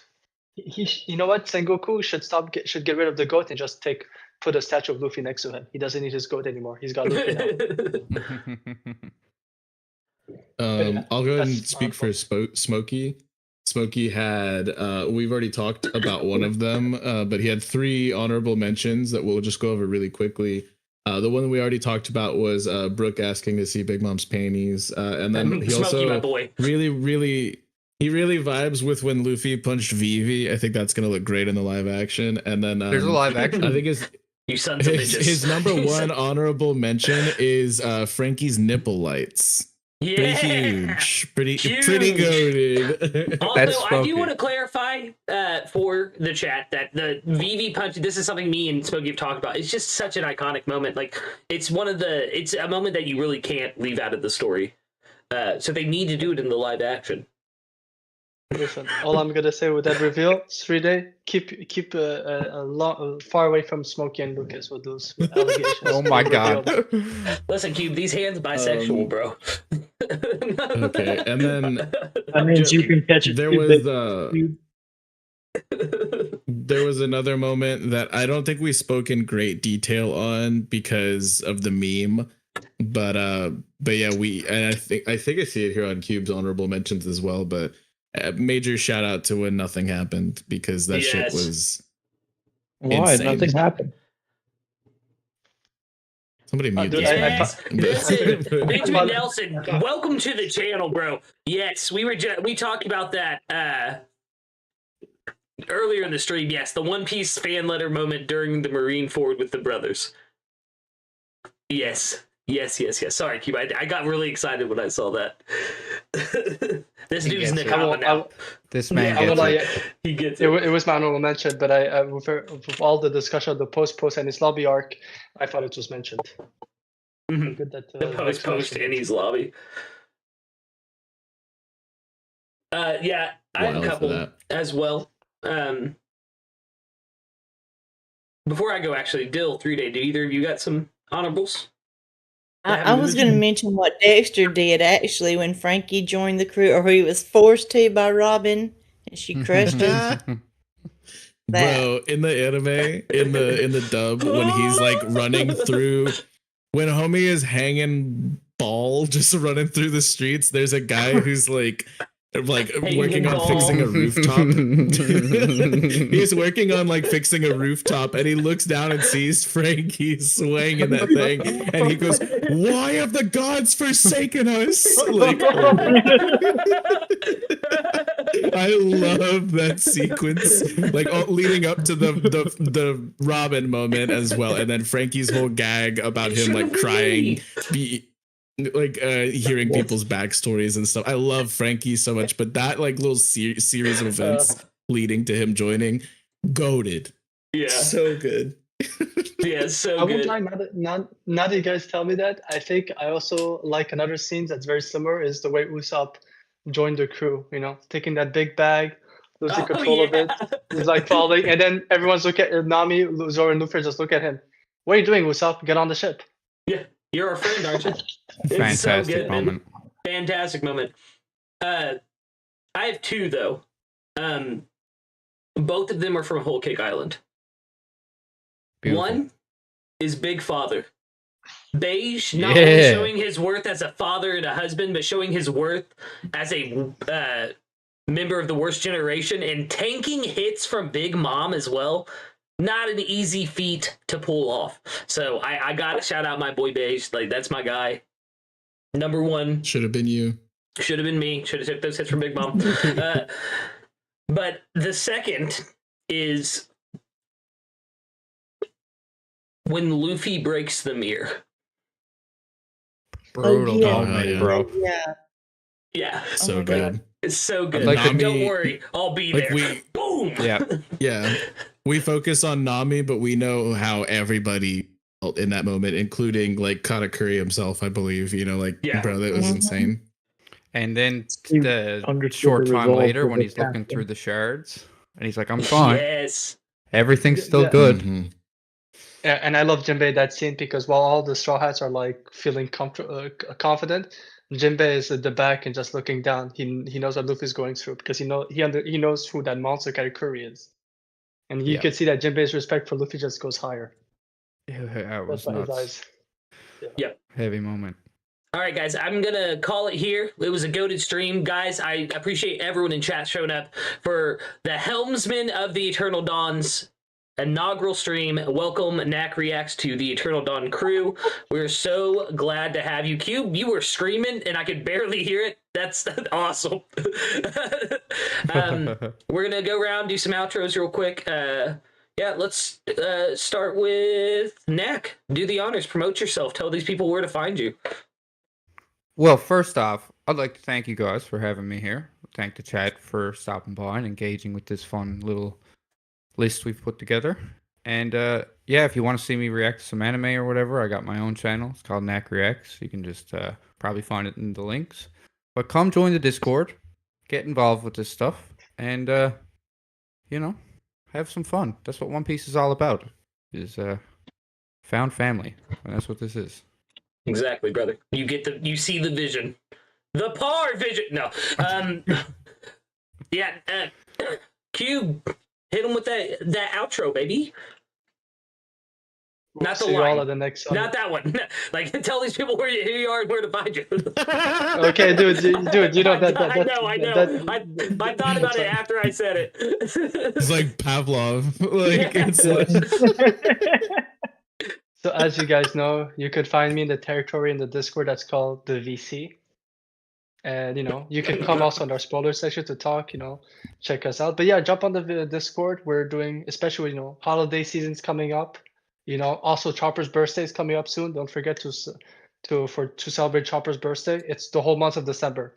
That's what we do it here. We don't do it just one day. It's a whole month. But yeah, jump on the Discord and that's where you can find me.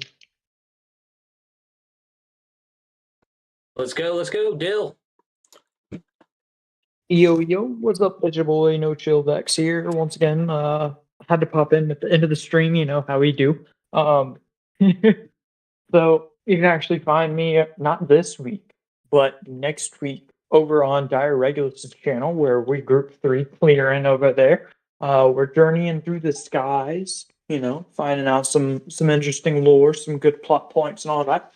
You can find me also on vexyz the Lurking Legends channel on next Tuesday, 8 p.m. EST, where Group 2, we solo. You know how we do. We're going to be taking out this orchestra that decided... Wait, what? Yeah, we're No. What's the breaks? Revisionist history. We're taking down this orchestra because they decided to attack the Queen's Gambit. I don't know what's so hard to understand about that. You gotta, if you don't stand for nothing, you won't stand for anything. Nah. The captain said, back down. Hey, I have a silence bubble up. You can also find me on this channel here, not next week, but on December the 15th. Stay tuned. Hell yeah. Let's go. 3 What that guy said, except for that, all that stuff about the orchestra. 3-Day, tell these lovely people who you is and where to find you. Yo, I'm 3-Day Nac. I'm on Discord, Twitter X, and I think that's it. Okay.